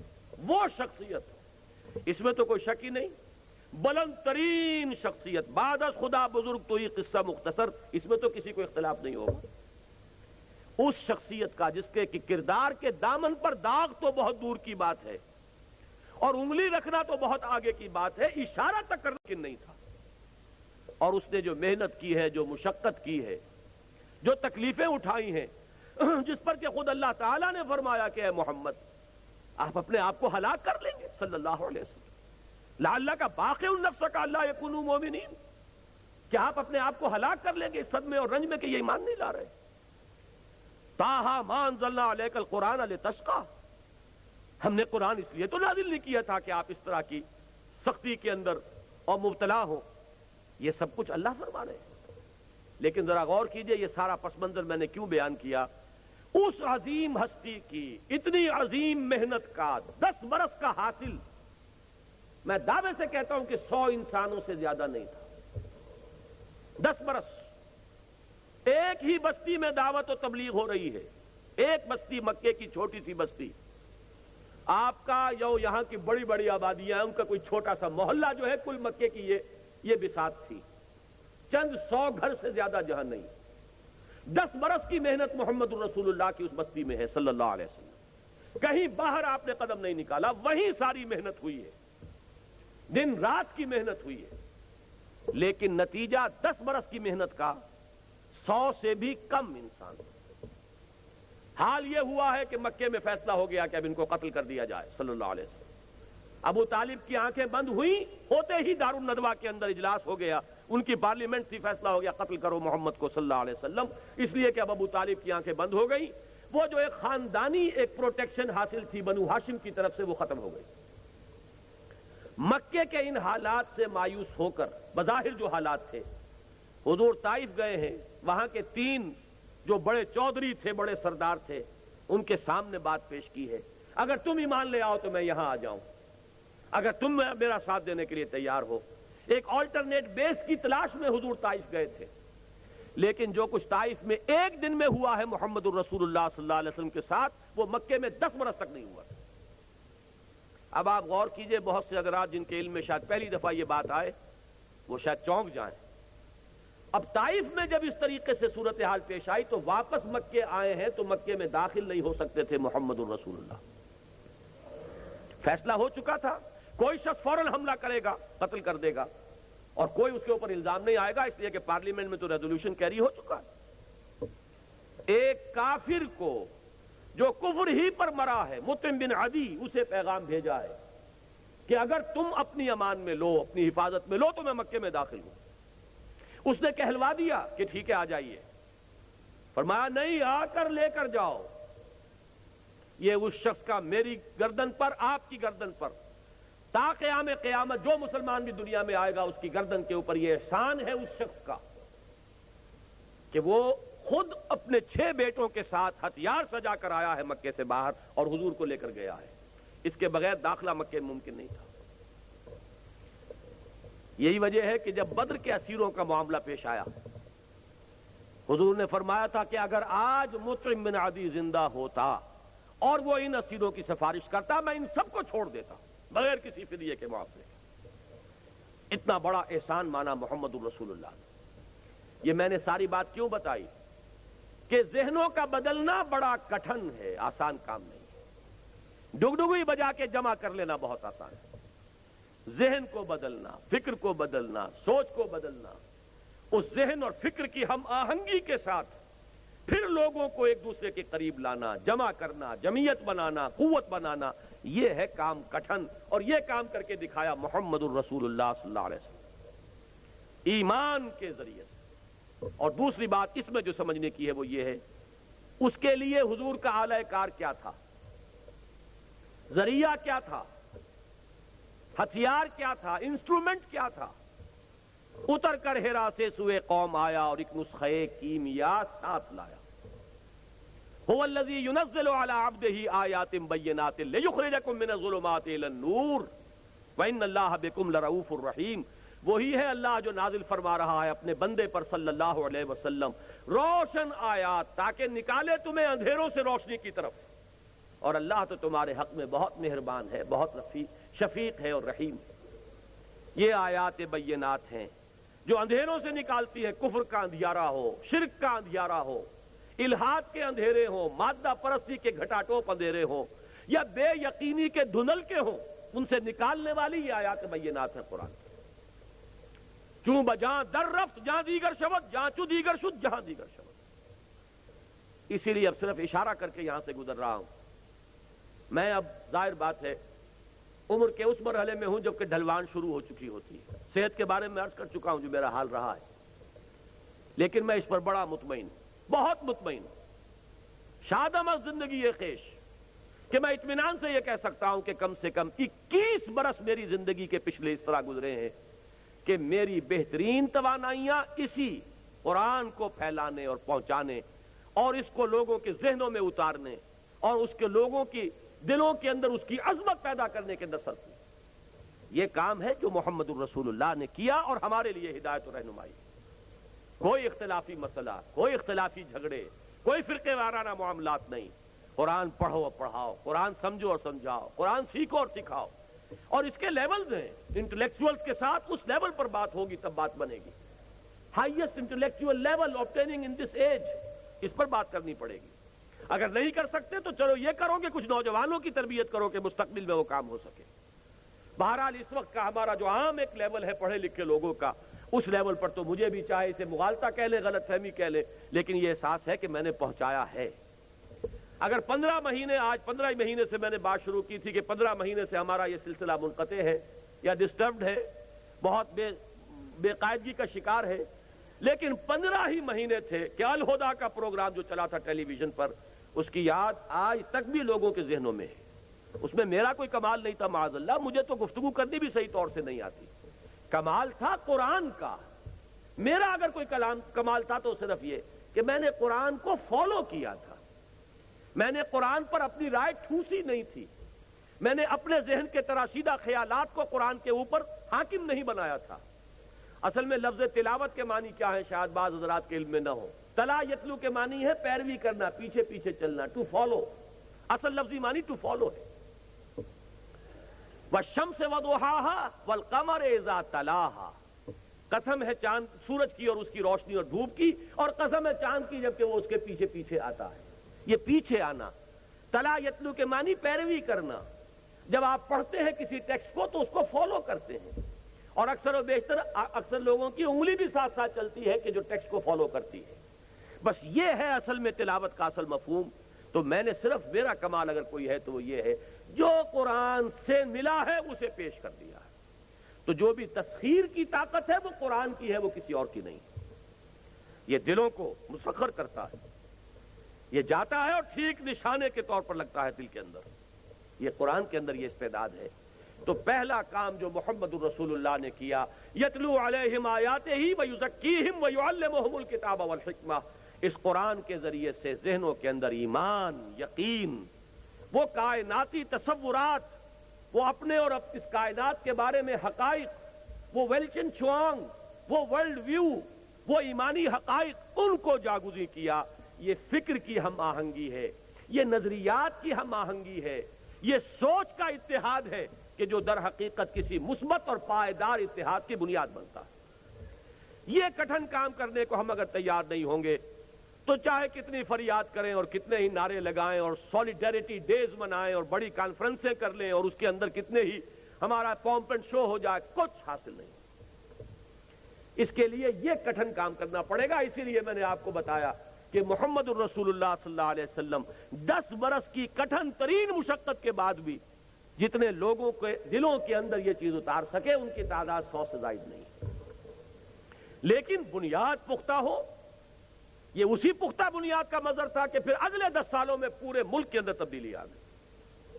عجیب بات ہے یہ، اگر پہلے کبھی ذہن نہ گیا ہو ذرا اس پر ذہن کو جمائیے. یہ بڑا عجیب فینومینن ہے اور ہمارے لیے بہت ہی حوصلہ افزا. ہم اگر کوششیں کریں اور محنتیں کریں، حضور کے اگر 10 سال کے اندر وہ نتیجہ نہیں نکلا تو ہمارے تو اگر 50 سال بھی اس میں بیت جائیں تب بھی کم ہے. تو بددل ہونے کی کوئی ضرورت نہیں. اگر آپ سن 10 نبوی کے ماحول میں اپنے آپ کو لے جائیں گے، ذرا جائیے بعد میں، بھول جائیے جو کچھ ہوا بعد میں، ذرا 10 نبوی ہجرت سے 3 سال پہلے کے ماحول میں لے جائیے ذہناً اپنے آپ کو، کوئی امید کی کرن کسی طرف سے آپ کو نظر نہیں آ سکتی. لہذا بدترین حالات میں بھی ہمیں مایوس ہونے کی ضرورت نہیں. جیسا کہ میں نے عرض کیا، نظر ثانی ضرور کرتے رہنی چاہیے. حضور کو ضرورت نہیں تھی، آپ پر تو وہی نازل ہو رہی تھی براہ راست. ہمیں نظر ثانی کرنے کی ضرورت ہے. یہی نظر ثانی ہے جو ہم کرنے کے لیے تیار نہیں ہوتے. عصبیتیں صرف نسلی نہیں ہوتی، عصبیتیں جماعتی بھی ہو جاتی ہیں. ایک جماعت ایک طریقہ کار اختیار کر چکی ہے، اب اس کے ساتھ عصبیت ہی نہیں، اتنا تعصب پیدا ہو چکا ہے کہ سوچنے کے لیے بھی تیار نہیں. یہ ہیں ہمارے قدموں کی بیڑیاں، یہ ہیں ہماری ناکامی کے اسباب. ہماری سوچ ہے، ہمارا طریقہ کار ہے، ہمارا اجتہاد ہے، ہم نے سوچا ہے. اب ہم اس کے اندر نظر ثانی کرنے کے لیے ہمیں ذہناً تیار رہنا چاہیے کہ آنکھیں کھلی رکھیں، کان کھلے رکھیں، دماغ کے اوپر کوئی اپنے کواڑ بند نہ کریں، تالے نہ لگائیں، اور وہ فکر جاری رکھیں. لیکن نتائج کی کمی بیشی سے مایوس ہونا، متاثر ہونا، یہ خلاف سنت پیغمبر ہوگا صلی اللہ علیہ وسلم. نتائج پر مجھے اور آپ کو کوئی اختیار حاصل نہیں. قرآن میں خود حضور اور آپ کے ساتھیوں کی دلجوئی کے لیے سورہ عنکبوت میں مثال دی گئی حضرت نوح کی کہ تمہیں تو ابھی 8-10 برس ہی ہوئے ہیں. سورہ عنکبوت نازل ہوئی ہے سن 5 میں، 5 نبوی، تو 5 برس ہوئے ہیں ابھی دعوت دیتے ہوئے. اور اے مسلمانوں تمہیں کتنے دن ہوئے ابھی ایمان لائے ہوئے اور مشقتیں جھیلتے ہوئے؟ ذرا تصور کرو ہمارے نبی ہمارے رسول نوح علیہ الصلوۃ والسلام کا 950 برس تک دعوت دی ہے اور معدود چند لوگ ملے ہیں. لہذا دوسری بات جو میں عرض کر رہا ہوں وہ یہ ہے نتائج سے متاثر نہ ہو، بددل نہ ہو. یہ سمجھیں کہ طریقہ کون سا ہے، محمد الرسول اللہ کا راستہ کون سا ہے. خلاف پیمبر کسے راگزید، کوئی بھی اس سے ہٹ کر راستہ کو اختیار کرے گا کہ ہرگز منزل نقاد رسید، پھر وہ منزل تک نہیں پہنچے گا. اگر منزل اسلام ہے، کوئی اور منزل ہے تو ٹھیک ہے. تو پہلا کام یہ ہے ذہنی ہم آہنگی، فکری ہم آہنگی، جو ہمارے لیے، یہ میں نے سمجھانے کے لیے الفاظ استعمال کیے ہیں، اس لیے کہ میں شروع سے لفظ ایمان کہتا تو آپ اسے ایک مذہبی سی اصطلاح سمجھ کر میری بات پر غور ہی نہ کرتے. یہ تو وہی مذہبی وعظ کا انداز ہے اور کچھ نہیں ہے. لہذا میں نے پہلے آپ کو ویلٹن شوانگ بتایا ہے اور ورلڈ ویو بتایا ہے اور نظریہ بتایا ہے اور تصور بتایا ہے، آئیڈیالوجی کا حوالہ دیا ہے. ہماری آئیڈیالوجی، ہمارا ویلٹن شوانگ، ہمارا ورلڈ ویو کیا ہے؟ ایک لفظ ایمان. ایمان دلوں میں پیدا کرنا ہوگا. اسی ایمان کا مظہر تو وہ ہے جس کی طرف ڈاکٹر صاحب نے توجہ دلائی، یا ایھا الذین آمنوا اتقوا اللہ حق تقاتہ. وہ یقین ہوگا تو تقویٰ ہوگا جیسا کہ تقویٰ کا حق ہے. وہ یقین ہوگا تو پھر فرما برداری ہوگی جیسے کہ فرما برداری کا حق ہے. اب دوسرا راستہ کیا ہے؟ دوسرا اس کے لیے ایک اور اتحاد اور یکجہتی، ملت کو امت بنانے والی شے وہ کیا ہے؟ مقاصد کا اشتراک. ایک ہے نظریات کا اشتراک، ایک ہے مقاصد کا اشتراک. دونوں میں بڑا گہرا ربط ہے. نظریے ہی سے مقصد وجود میں آتا ہے. نظریے کی بنیاد پر منزل کی تعیین ہوتی ہے، نظریے کی بنیاد پر مقصد معین ہوتا ہے. لیکن میں اس کو علیحدہ بتا دینا چاہتا ہوں کہ در حقیقت مقصد کی ہم آہنگی ہے جو اس قدر گہری محبت پیدا کرتی ہے، جو اتنی آپس کے اندر وہ محبت، وہ اخوت کے جو سگے بھائیوں میں نہیں ہو سکتی، وہ مقصد کے اشتراک کی وجہ سے پیدا ہوتی ہے. معلوم ہو کہ اس کا بھی مقصد وہی ہے جو میرا ہے. یہ بھی اسی منزل پر جانا چاہتا ہے کہ جو میں نے اپنی منزل معین کی ہے. یہ بھی اسی کے لیے تن من دھن لگا رہا ہے کہ جو میری اپنی اختیار کردہ منزل ہے، جس کے لیے میں جو کچھ مجھ سے بن آ رہا ہے میں تن من دھن لگا رہا ہوں. وہ مقصد کیا ہے؟ اس کو بھی 2 درجے میں سمجھیے. ایک ہے اعلیٰ ترین نصب العین، وہ تو بہت بلند ہے، مسلمان کا بہت بلند ہے. جیسے غالب نے کہا نا کہ پرے ہے سرحد ادراک سے اپنا مسجود، قبلے کو اہل نظر قبلہ نما کہتے ہیں. ہمارا نصب العین بہت بلند. اقبال کے الفاظ آپ کے سامنے رکھ رہا ہوں، منزل ما کبریاست. ہمارا مقصود و مطلوب اللہ ہے. لا مقصود الا اللہ، لا محبوب الا اللہ، لا مطلوب الا اللہ. توحید کا یہ ہے اصل میں وہ مقام. ایک ہے توحید کا عامیانہ تصور، عوام وہاں تک بھی پہنچ جائیں تو بہت غنیمت ہے. وہ کیا ہے؟ لا معبود الا اللہ، لا رازق الا اللہ، لا خالق الا اللہ. کوئی مشکل کشا نہیں اللہ کے سوا، کوئی حاجت روا نہیں اللہ کے سوا. یہ ہے پہلی منزل. عوام یہاں تک بھی پہنچ جائیں تو بہت غنیمت ہے، شرک سے بچ جائیں. لیکن جو ہے اب اگلی منزل، لا مطلوب الا اللہ، لا مقصود الا اللہ، لا محبوب الا اللہ. یہ ہے اصل میں کہ جہاں مقصود اور مطلوب ایک نصب العین کے درجے میں آتا ہے کہ منزل ما کبریاست. در دشت جنون من جبریل زبو سید یزداں بکمن داور ہمت مردانہ. میرے کچھ اسباق سورہ حج کے آخری رکوع سے متعلق ہیں جن میں نے اس فلسفے پہ تفصیل سے گفتگو کی کہ بلند فصیل پر چڑھنا ہو اگر کسی کو اور ہاتھ میں کمند ہو تو پہلے بڑے زور کے ساتھ کمند پھینکنی پڑتی ہے. جتنی طاقت ہوگی کمند اتنی ہی اونچی جا کر لگ جائے گی. اب آپ کے لیے ممکن ہے کہ چڑھ جائیں. اگر بازو میں زور کم ہے تو کمند قریب ہی اٹک جائے گی. اتنا ہی اونچا چڑھ سکیں گے جتنی اونچی کمند جائے گی. بالکل یہ معاملہ ہے کہ پہلے ایک نصب العین کی تعیین ہوتی ہے. یہ فکر کی بلندی ہے کہ منزل ما کبریاست. اس سے کم تر کسی شے کو اپنا نسب العین ماننے کے لیے تیار نہیں. رضائے خداوندی، یہی میرا مقصود و مطلوب ہے. یریدون وجہ اللہ، اللہ کے چہرے کے طالب ہے، اس کے روح انور کی ضیاء جو ہے وہی ان کا مطلوب و مقصود ہے. یہ جب منزل معین ہو جائے تو اب محنت کر کے اس کو اقبال نے کمند جو کہا ہے وہ اسی اعتبار سے کہا ہے کہ پہلے کمند پھینکنی پڑتی ہے. تمہاری کمند کسی کم تر نسب العین پر نہ جا کر پھنس نہ جائے. بلند منزل. بلکہ رومی کا ایک شعر ہے اصل میں جو ابھی کچھ دن ہوئے میں نے ایک جگہ پڑھا، معلوم ہوا اقبال نے یہ تصور وہاں سے مستعار لیا ہے.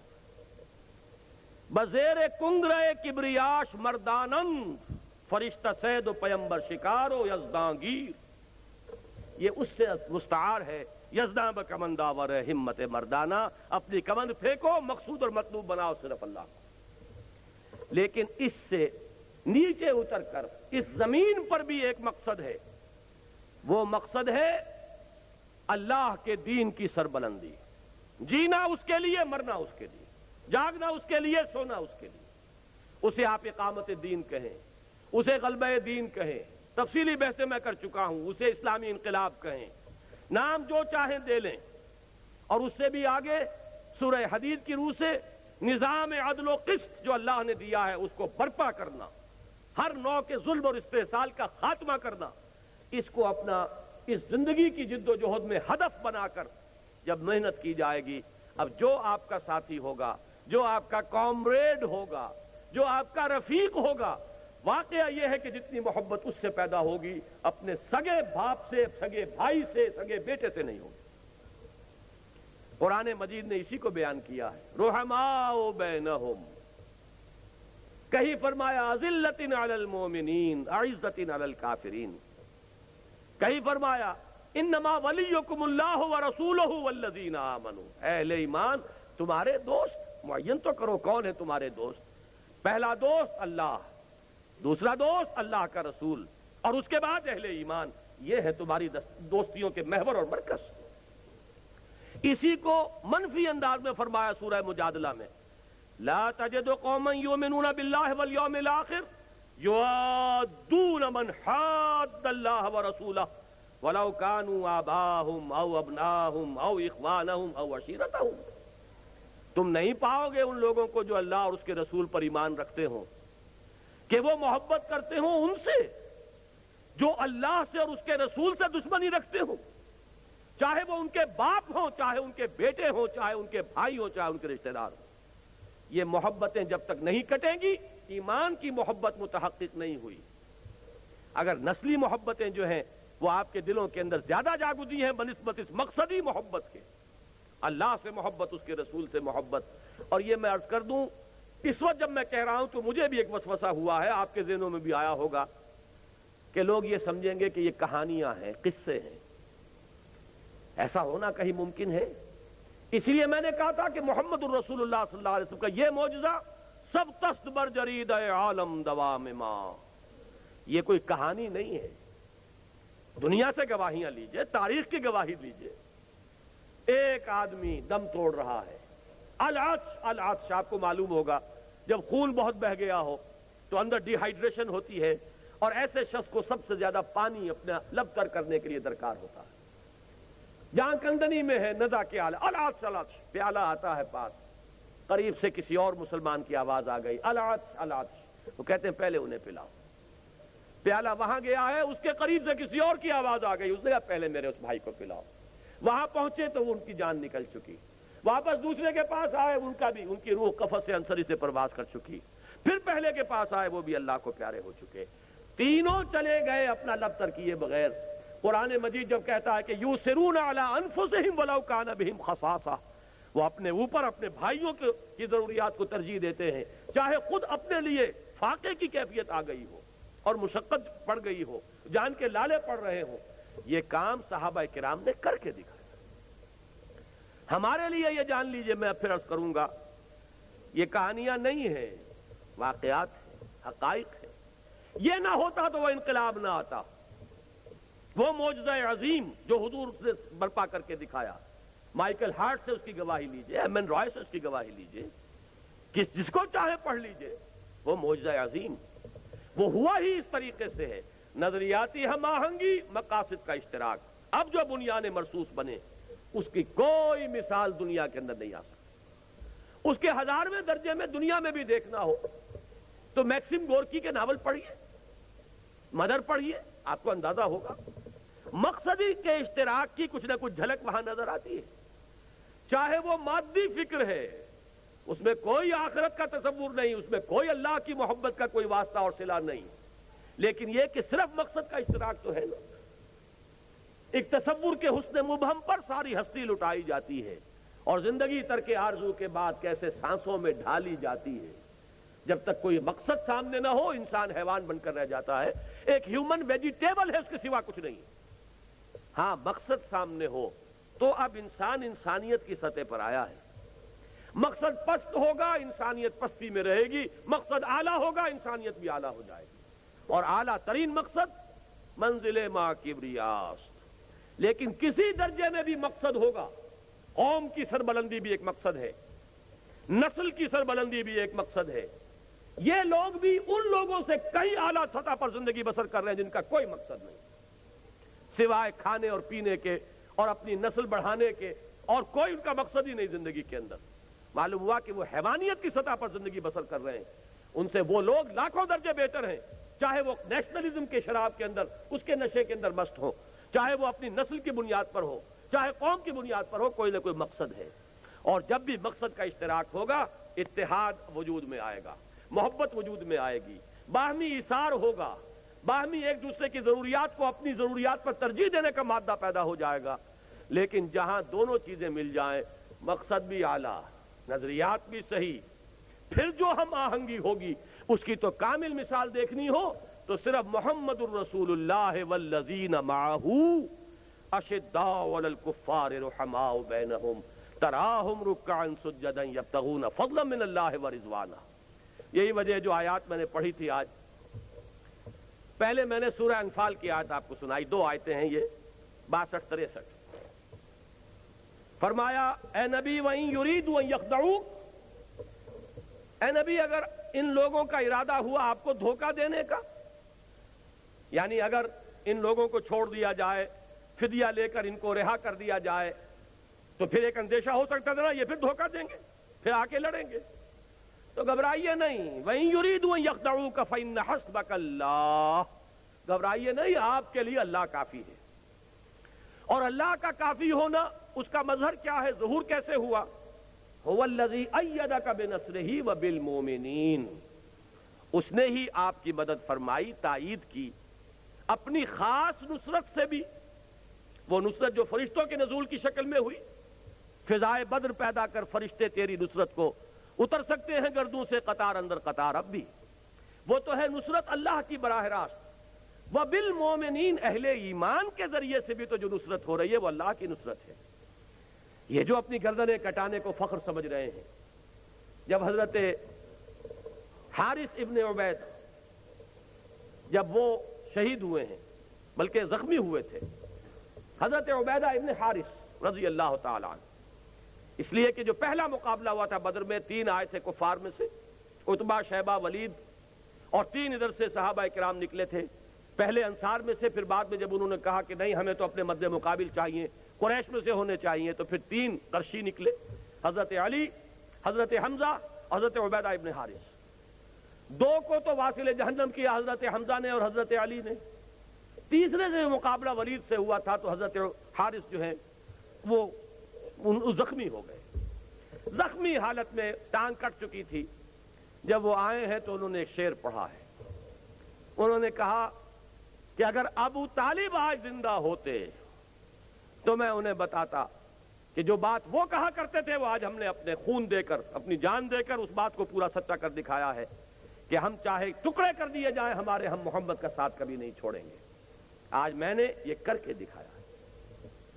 تو یہ جو جوش تھا، یہ ولولہ تھا، وہ جماعت محمد الرسول اللہ والذین معہ یہ پیدا ہوئی اس ذریعے سے، ایمان اور ایک مقصد، نصب العین اللہ کی رضا، اخروی نجات، اور دنیا میں بھاگ دوڑ اور محنت اور ایثار اور قربانی اللہ کے کلمے کی سربلندی۔ اللہ کے دین کا غلبہ، اللہ کا عطا کردہ نظام عدل و قسط کا، اس کو نافذ کرنا۔ اب میں آپ سے یہ عرض کروں گا، جیسے کہ ابھی میں آیات کا حوالہ آپ کو سنا رہا تھا کہ اے نبی، اللہ نے آپ کی مدد فرمائی ہے اپنی نصرت سے بھی اور اہل ایمان کے ذریعے بھی۔ اب اگلا ٹکڑا یہ ہے اس آیت کا، وَأَلَّفَ بَيْنَ قُلُوبِهِمْ، اور اللہ نے ان کے دلوں کے اندر الفت پیدا کر دی ہے۔ ذرا غور کیجئے، ٹکڑا بڑا عظیم آ رہا ہے آگے، لَوْ أَنفَقْتَ مَا فِي الْأَرْضِ جَمِيعًا مَا أَلَّفْتَ بَيْنَ قُلُوبِهِمْ۔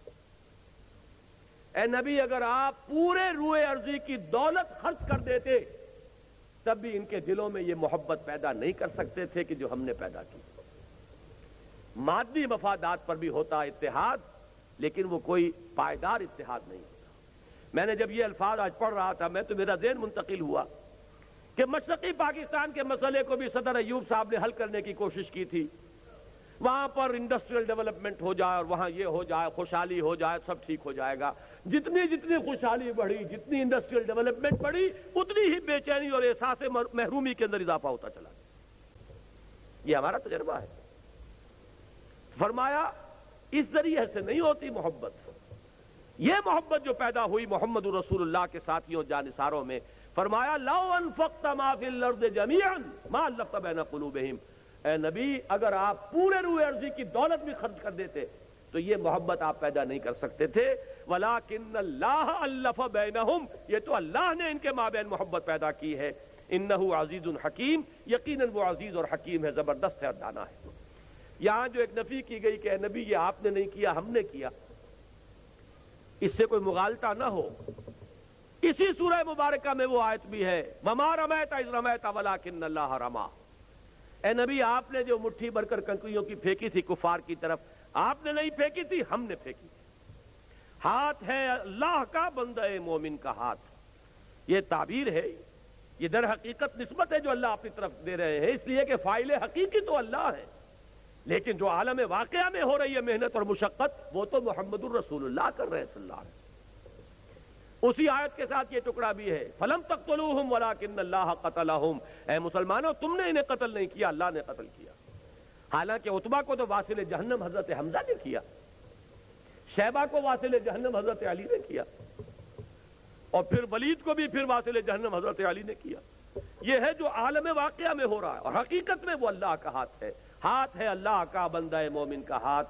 تو جیسے کہ وما رمیت اذ رمیت ولکن اللہ رمی، فلم تقتلوہم ولکن اللہ قتلہم، وہی بات یہاں فرمائی، لو انفقت ما فی الارض جميعا ما الفت بین قلوبہم ولکن اللہ الف بینہم۔ یہی مضمون ہے جو ان آیات کا ہے جو اس سے پہلے اختصار کے ساتھ اشارہ کر چکے ہیں ڈاکٹر تقی الدین صاحب۔ پہلی بات، اتقوا اللہ حق تقاتہ ولا تموتن الا وانتم مسلمون، میں عرض کر چکا ہوں اس کا براہ راست تعلق ایمان کے ساتھ، اس نظریہ حیات کے ساتھ ہے، اس تصور کائنات کے ساتھ ہے، اس فلسفے کے ساتھ ہے، اس ویلٹن شوانگ کے ساتھ ہے۔ وہ ہے تو تقویٰ ہوگا، فرما برداری ہوگی۔ اب جو یہ جیسے میں مثال دیا کرتا ہوں کہ ایک فصیل ہے، اینٹوں سے بنی ہے، فصیل کی قوت کا دار و مدار، استحکام کا دار و مدار دو چیزوں پر ہے، ہر اینٹ پکی ہو، پختہ ہو، کچی اینٹ نہ کہیں لگ گئی ہو، جہاں کچی اینٹ لگے گی وہیں اندیشے کی جگہ بن گئی، پوٹینشیل ڈینجر کا مقام ہے، پوٹینشیل ویکنس ہے۔ پھر یہ کہ ان کو جوڑنے والا مسالہ وہ مضبوط ہو، سیمنٹ سبسٹنس، چونا ہے، گارا ہے، سیمنٹ ہے، مضبوط ہو، مارٹر مضبوط ہو۔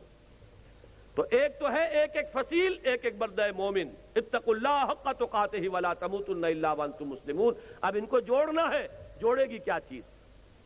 جو فکر میں ہم آہنگی پیدا کرے، وہ چیز وَاعْتَصِمُوا بِحَبْلِ اللَّهِ جَمِيعًا وَلَا تَفَرَّقُوا، اللہ کی رسی کو مضبوطی کے ساتھ مل جل کر تھام لو، اس سے چمٹ جاؤ، تفرقے میں نہ پڑو۔ یہ قرآن ہے جو جوڑے گا۔ بہت ہی عمدہ الفاظ میں علامہ اقبال نے کہا ہے، ماں ہما خاکو دلے آگاہ اوست، از یک آئینی مسلمان زندہ است۔ دونوں اشعار سن لیجئے۔ مسلمان کی زندگی جو ہے ایک آئین کے بدولت ہے۔ پیکر ملت ز قرآن زندہ ہست، ملت کا یہ جسد جو ہے اس میں حیات روح جو ہے وہ قرآن سے. ما ہما خاک و دل آگاہ اوست اعتصامش کن کہ حبل اللہ اوست. ہم تو خاک کے مانندے جیسے جسد خاکی ہے، اس میں روح ہے جو حیات کا ذریعہ ہے، تو در حقیقت ما ہما خاک و دل آگاہ اوست اعتصامش کن، جسد ملی کے اندر وہی مقام جو ہے قرآن کا ہے. مضبوطی سے تھامو حبل اللہ. یہی ابھی گزشتہ بدھ کو جو میرا مضمون چھپا تھا، جو الہدا ہی کے سلسلے کی اقساط آ رہی ہیں جنگ میں، شاید نظر سے گزری ہو، وہ اسی موضوع پر تھی، واعتصموا بحبل اللہ جميعا ولا تفرقوا. اس کو مضبوطی سے تھامیں گے، اس سے جڑیں گے، اس سے فکری ہم آہنگی پیدا ہوگی، اس کے ساتھ اتحاد فکر و نظر وجود میں آئے گا. یہ ہے وہ مورٹر، یہ ہے جوڑنے والی شے. جیسا کہ فرمایا ہے حضور صلی اللہ علیہ وسلم نے، القرآن حبل اللہ الممدود من السماء الى الارض. آسمان سے زمین تک تنی ہوئی رسی ہے اللہ کی، مضبوطی سے تھامو اس. ایک دفعہ کا واقعہ بڑا پیارا ہے. حضور اپنے حجرے سے باہر تشریف لائے. مسجد نبوی کا نقشہ ذرا ذہن میں رکھیے. حجرے سے باہر تشریف لائے تو دیکھا ایک کونے میں کچھ مسلمان، کچھ اہل ایمان بیٹھے ہوئے قرآن کا مذاکرہ کر رہے ہیں، سمجھا رہے ہیں. چہرے پر بشاشت کے آثار ظاہر ہوئے. یہ معجم کبیر طبرانی کی جو ہے اس کی روایت ہے. آپ تشریف لائے، ایک سوال کیا بڑا عجیب، بلکہ اس سوال کو تو یوں سمجھ کر سنیے کہ جیسے کہ حضور یہ سوال مجھ سے اور آپ سے بھی کر رہے ہیں. الستم تشہدون اللہ الہ الا اللہ وانی رسول اللہ وان ھذا القرآن جاء من عند اللہ. کیا تم اس بات کی گواہی نہیں دیتے کہ اللہ کے سوا کوئی معبود نہیں، میں اللہ کا رسول ہوں اور یہ قرآن اللہ کے پاس سے آیا ہے؟ صحابہ کا جواب کیا ہو سکتا تھا؟ بلا یا رسول اللہ. حضور کیوں نہیں، بالکل ہے، ایسا ہی ہے. اب آپ نے فرمایا فابشروا، بشارت حاصل کرو، خوشیاں مناؤ. فإن هذا القرآن طرفه بأيديكم وطرفه بيد الله. اس لیے کہ اس قرآن کا ایک سرا تمہارے ہاتھ میں ہے، ایک سرا اللہ کے ہاتھ میں. یہ ہے وہ قرآن، وہ حبل اللہ. واعتصموا بحبل اللہ جميعا ولا تفرقوا. اس کے بعد وہ تاریخ کا حوالہ دیا. واذکروا نعمت اللہ علیکم اذ کنتم اعداء فالف بین قلوبکم. یاد کرو احسان جو اللہ کا تم پر ہوا جبکہ تم دشمن سے، ایک دوسرے کے خون کے پیاسے تھے.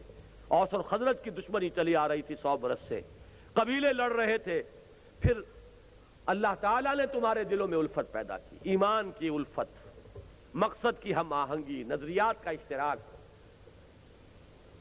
وَكُنْتُمْ عَلَى شَفَا حُفْرَةٍ مِّنَ النَّارِ. جب بھی ان الفاظ سے گزرتا ہوں ایسے محسوس ہوتا ہے جیسے ایک حدیث میں الفاظ آئے فیہ ذکرکم.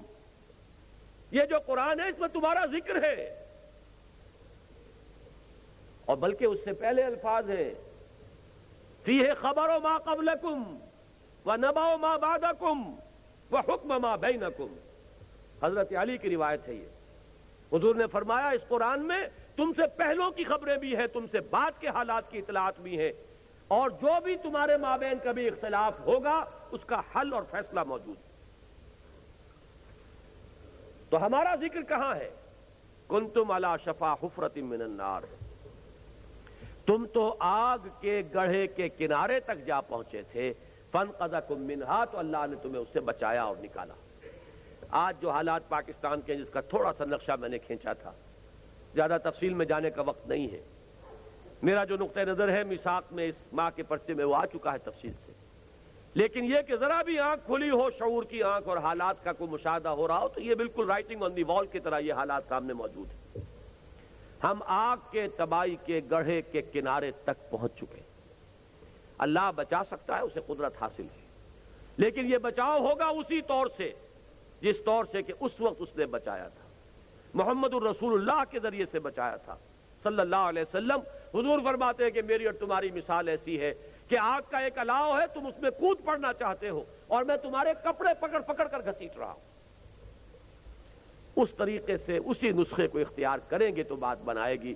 وَاذْكُرُوا نِعْمَةَ اللَّهِ عَلَيْكُمْ إِذْ كُنْتُمْ أَعْدَاءً فَأَلَّفَ بَيْنَ قُلُوبِكُمْ فَأَصْبَحْتُمْ بِنِعْمَتِهِ إِخْوَانًا وَكُنْتُمْ عَلَى شَفَا حُفْرَةٍ مِّنَ النَّارِ فَأَنْقَذَكُمْ مِنْهَا کذالک یبین اللہ لکم آیاتہ لعلکم تہتدون، اس طرح اللہ تمہارے لیے اپنی آیات کی تبیین کر رہا ہے، وضاحت سے بیان کر رہا تاکہ تم ہدایت اخذ کر سکو، راستہ تمہیں نظر آ جائے، اس پر چل سکو۔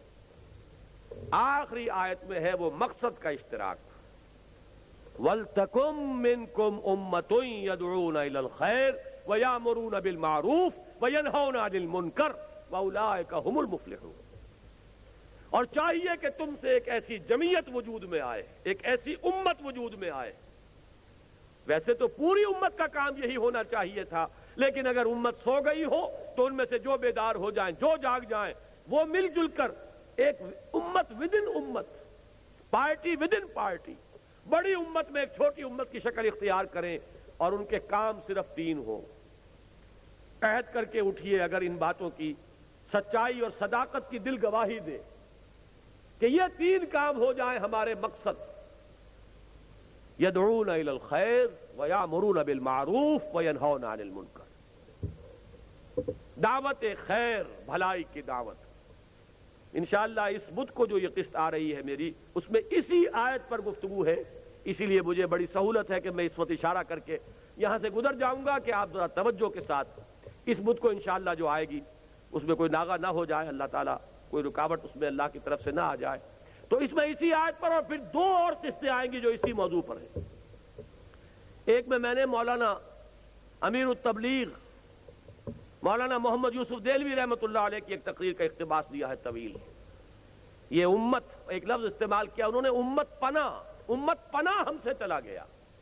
کہتے ہیں ہم امت ہیں، امت ہونے کا وصف ختم ہو چکا ہے۔ وہی بات جو اقبال نے کہی تھی کہ آج کوئی امت محمد یا امت مسلمہ دنیا میں موجود نہیں ہے، جو چیز بالفعل موجود ہے وہ کچھ مسلمان اقوام ہیں۔ امت محمد صلی اللہ علیہ وسلم، امت مسلمہ نام سے کوئی شے موجود نہیں، لیکن اسے وجود میں لانا ہے، اس کے لیے جینا، اس کے لیے مرنا۔ قُلْ إِنَّ صَلَاتِي وَنُسُكِي وَمَحْيَايَ وَمَمَاتِي لِلَّهِ رَبِّ الْعَالَمِينَ۔ یہ ہو مقصد، عمل کے لیے یہ ہو ہدف، اپنی صلاحیتوں کے صرف کے لیے یہ ہو میدان۔ دکھائیے جولانیہ اس میں، آئیے مل جل کر ایک امت بنیے، ایک اجتماعی قوت بنیے۔ اللہ کرے گا تو یہی قوت، اسی کو وسعت حاصل ہوگی، اسی سے وحدت ملے گی، اسی سے اتحاد ہوگا، اور یہ ہوگی وہ شے کہ جس کی اس وقت ہمیں سب سے زیادہ شدید ضرورت ہے۔ حالات کتنے بھی نامساعد ہو، ناموافق ہو، مایوس کن ہو، در حقیقت ہمارے لیے ہر حال میں راستہ یہی ہے۔ یہ راستہ ہمارے لیے اس لیے بھی ہے کہ مسلمان ہونے کے اعتبار سے بمصطفیٰ برساں خیش را کے دیں ہماؤس، اگر بہو نہ رسیدی تمام بولاحبیس۔ لیکن خاص طور پر پاکستان میں تفصیل سے بحث کر چکا ہوں استحکام پاکستان نامی کتاب میں، پاکستان پر علامہ اقبال کا یہ شعر جو ہے 100% راست آتا ہے کہ اپنی ملت پر قیاس اقوام مغرب سے نہ کر، خاص ہے ترکیب میں قوم رسول ہاشمی۔ ترکی جی سکتا ہے، بغیر اسلام کے بھی زندہ رہا ہے، رہ سکتا ہے۔ کیوں؟ اکثر و بیشتر ایک زبان بولنے والی اور ایک قوم، ایک نسل وہاں آباد ہے۔ نسل کے سہارے جی سکتے ہیں، زبان کے سہارے جی سکتے ہیں۔ ان کی مائنورٹیز ہیں، کوئی آرمینی ہے ایک کونے میں، کچھ کرد ہیں دوسرے کونے میں، اللہ اللہ خیر صلی اللہ، باقی سب ایک قوم، ایک نسل، ترک زبان ایک ہے۔ لہذا وہ وحدت جو دنیا میں جو دوسری قوموں کے لیے بنیاد بنتی ہے ان کے لیے موجود ہے۔ یہاں کیا ہے؟ یہاں کوئی نسلی وحدت نہیں، کوئی لسانی وحدت نہیں، یہاں تو نسلیں بے شمار، زبانیں بے شمار، لباس بے شمار، یہاں تو کوئی شے نہیں ہے۔ اور پھر یہ وطن کا ایک بت ہوا کرتا تھا، دنیا میں اس کو بھی پوجا جاتا ہے، اس کو چکنا چور کر کے ہم نے ملک بنایا۔ ان تازہ خداؤں میں بڑا سب سے وطن ہے، جو پیرہن اس کا ہے وہ مذہب کا کفن ہے۔ نظارہ دیوی نہ زمانے کو دکھا دے، اے مصطفی بھی خاک میں اس بت کو ملا دے۔ نسل کی بنیاد پر قومیت، ایک قومیت کی دعوے دار اور علمبردار تھی کانگریس۔ ہم نے کہا تھا نہیں، وطن کی بنیاد پر ہماری قومیت نہیں ہے، ہماری قومیت کی بنیاد مذہب ہے۔ اسی اصول پر آپ نے جنگ لڑی، اسی پر ملک بنایا۔ تو وطن کے بت کو آپ پاش پاش کر چکے، نسل اور لسان کی ہم آہنگی یہاں موجود نہیں، تو ہمارے پاس تو کافر نہ توانی شد ناچار مسلمان شو، ہمارے پاس تو سروائیول کے لیے بھی کوئی اور بنیاد موجود نہیں. We have nothing to fall back upon. ہمارے پاس کوئی سہارا نہیں ہے. ہم تو زندہ رہنے کے لیے بھی محتاج ہیں کہ اس راستے کو اختیار کریں، اور یہی راستہ ہے سیرت محمدی کا صلی اللہ علیہ وسلم. آج میں نے خاص اس موضوع سے متعلق جو بھی میرا مطالعہ ہے، جو میرا حاصل ہے غور و فکر کا آپ کے سامنے رکھا ہے. اب یہ کہ وہ اسلامی انقلاب آئے گا کیسے، اس کا طریقہ کار کیا ہے، 10 تقریروں پر مشتمل میری کتاب موجود ہے، اب وہ چھپ چکی ہے، منہج انقلاب نبوی. جن حضرات نے مطالعہ کیا ہے، جنہوں نے نہیں کیا ہے انہیں دعوت دیتا ہوں کہ مطالعہ کریں. اور کل انشاءاللہ تعالی ایک تقریر میں کوشش کروں گا کہ اس پورے مواد کو سمو کر آپ کے سامنے رکھوں. لمبی چوڑی تقریریں نہیں پڑھ سکتے یا نہیں سن سکتے تو ایک تقریر کو تو سمجھنے کی کوشش کریں. کل بعد نماز عشاء تقریباً 8:15 بجے یا 8 بجے خالق دینہ ہال میں، جو یہ سنی کونسل کے زیر اہتمام 12 یہ جو ربیع الاول کے ابتدائی 12 تاریخیں ہیں ان میں محافل سیرت منعقد ہوتی ہیں، اس میں انشاءاللہ گفتگو ہوگی. سیرت ہی کا ایک دوسرا پہلو، انقلابی پروسیس کیا ہے، پروسیس آف محمدن ریولوشن صلی اللہ علیہ وسلم، وہ کیا ہے. سیرت کا ایک مطالعہ ہے، وہ انشاءاللہ میں پیش کروں گا. پرسوں یونیورسٹی کی مسجد میں وہاں بھی سیرت نبی کے موضوع پر ایک تقریر ہے. اس مرتبہ جو بھی میری یہاں حاضری ہوئی ہے، جیسا کہ میں نے عرض کیا، میں تو اصل میں آیا تھا اپنے ساتھیوں اور رفقا سے ملاقات کے لیے، لیکن یہ اضافی پروگرام بن گئے ہیں، تو اللہ تعالیٰ جو بھی اس کے ذریعے سے بھلائی وجود میں لائے وہ ہمارے لیے نفع ہے، ہماری اصل کمائی وہی ہے. باقی یہ ہے کہ یہ سلسلہ جو ہے کچھ ایسی صورت بن رہی ہے کہ شاید یہ آئندہ جاری نہ رہ سکے، اس لیے کہ اب تک میں یہ سمجھتا ہوں کہ میرا فرض ہے اس ہوٹل کے مالک یا انتظامیہ، جو بھی آپ انہیں جس طرح تعبیر کریں، ان کا بڑا تعاون ہمارے ساتھ رہا ہے. یہ ہال آپ کو معلوم ہے کہ بہت قیمتی ہال ہے، اس کا کرایہ بہت زیادہ ہے. انہوں نے ہمارے ساتھ تعاون کیا اس کام میں، اللہ تعالیٰ ان کو اس کا اجر دے. وہ ہمیں یہ بالکل بلا معاوضہ ہمیں ہال دیتے رہے ہیں. ہماری محنت اور کوشش ہوئی، ان کا یہ ایثار تھا، جو خیر وجود میں آیا اس میں ہم بھی اللہ تعالیٰ سے کوئی حساب اب کوئی بدلہ چاہیں گے، اور اللہ تعالیٰ سے دعا کرتے ہیں کہ انہیں بھی اس کا اجر و ثواب عطا فرمائے. لیکن اب کچھ ایسے آثار ہیں کہ محسوس ہو رہا ہے کہ شاید ان کی طرف سے یہ تعاون اس شکل میں جاری نہ رہے، تو ظاہر بات ہے کہ پھر ہمارے لیے اس ہال کا بندوبست کرنا، اس کا کرایہ ادا کر کے، یہ بہرحال بہت مشکلات میں سے ہے. پھر جو شکل بھی ہوگی، اگر 15 مہینے ٹیلی ویژن پر الہدیٰ چلا تو بہرحال اللہ کی طرف سے عطا کردہ ایک موقع تھا، اس سے جو بھی ہم نے اسی کے دین، اسی کی کتاب کی خدمت کرنے کے لیے جو فائدہ اٹھا سکتے تھے اٹھایا. اس کے بعد اگر یہاں پر بھی یہ موقع ملا ہے تو جس کا بھی اس میں حصہ ہے اللہ تعالیٰ اسے اجر و ثواب عطا فرمائے. آئندہ جو شکل نکلے گی ہمیں تو یہی کام کرنا ہے، جہاں موقع ملے گا، جب موقع ملے گا. یہی 2 باتیں جو میں نے عرض کی ہیں، فکری ہم آہنگی پیدا کرنا قرآن کے ذریعے سے کہ جس سے ایمان اجاگر ہو جائے، یہ ہے ہمارے اتحاد کی بنیاد. اور ایک انقلابی جد و جہد، غلبہ دین کی کوشش سعی، اس کے لیے وہ مقاصد کے اشتراک، اس سے جو اتحاد وجود میں آئے گا، اگر اللہ کو منظور ہوا. اور ہم نہیں کہہ سکتے، مایوسی آتی ہے اور بڑی شدید آتی ہے. میں نے عرض کیا ہے، اس پر کبھی غور کیجئے گا جا کر، سن 10 نبوی کے ماحول میں اپنے آپ کو لے جائیے، آپ کو کہیں کوئی امید کی کرن نظر نہیں آ سکتی. میں دعوے سے کہتا ہوں، مکے میں داخل ہونا محمد رسول اللہ کا ممکن نہیں تھا صلی اللہ علیہ وسلم، لیکن اگلے 10 برس میں جاء الحق وزهق الباطل ان الباطل كان زهوقا اذا جاء نصر الله والفتح ورأيت الناس يدخلون في دين الله افواجا. کوئی عجب نہیں، اللہ کی قدرت سے بعید نہیں کہ یہاں کے حالات بھی بدل جائیں. یہ ملک قائم ہوا، کوئی بات ہے کہیں، کوئی لانگ ٹرم پلاننگ ہے اللہ کی، کوئی بات جو ہے وہ اللہ تعالیٰ کی تقویم لمبی ہوتی ہے. ہم بڑے شارٹ سائٹڈ ہیں، ہم حالات کو دیکھ کر بدل ہو جاتے ہیں. اللہ تعالیٰ کے اگر پیمانوں کو سامنے رکھیں تو قطعاً بعید نہیں کہ اسی قوم کے اندر جان پیدا ہو جائے. سورہ بقرہ میں حضرت عزیر کی جو مثال دی گئی ہے، جس طرح بیت المقدس تباہ ہو چکا تھا، اینٹ سے اینٹ بجا دی تھی نیبوکڈنیزر نے، اس کی کوئی زندہ متنفس باقی نہیں رہا تھا، کوئی اینٹ پر دوسری اینٹ سالم باقی نہیں رہی تھی.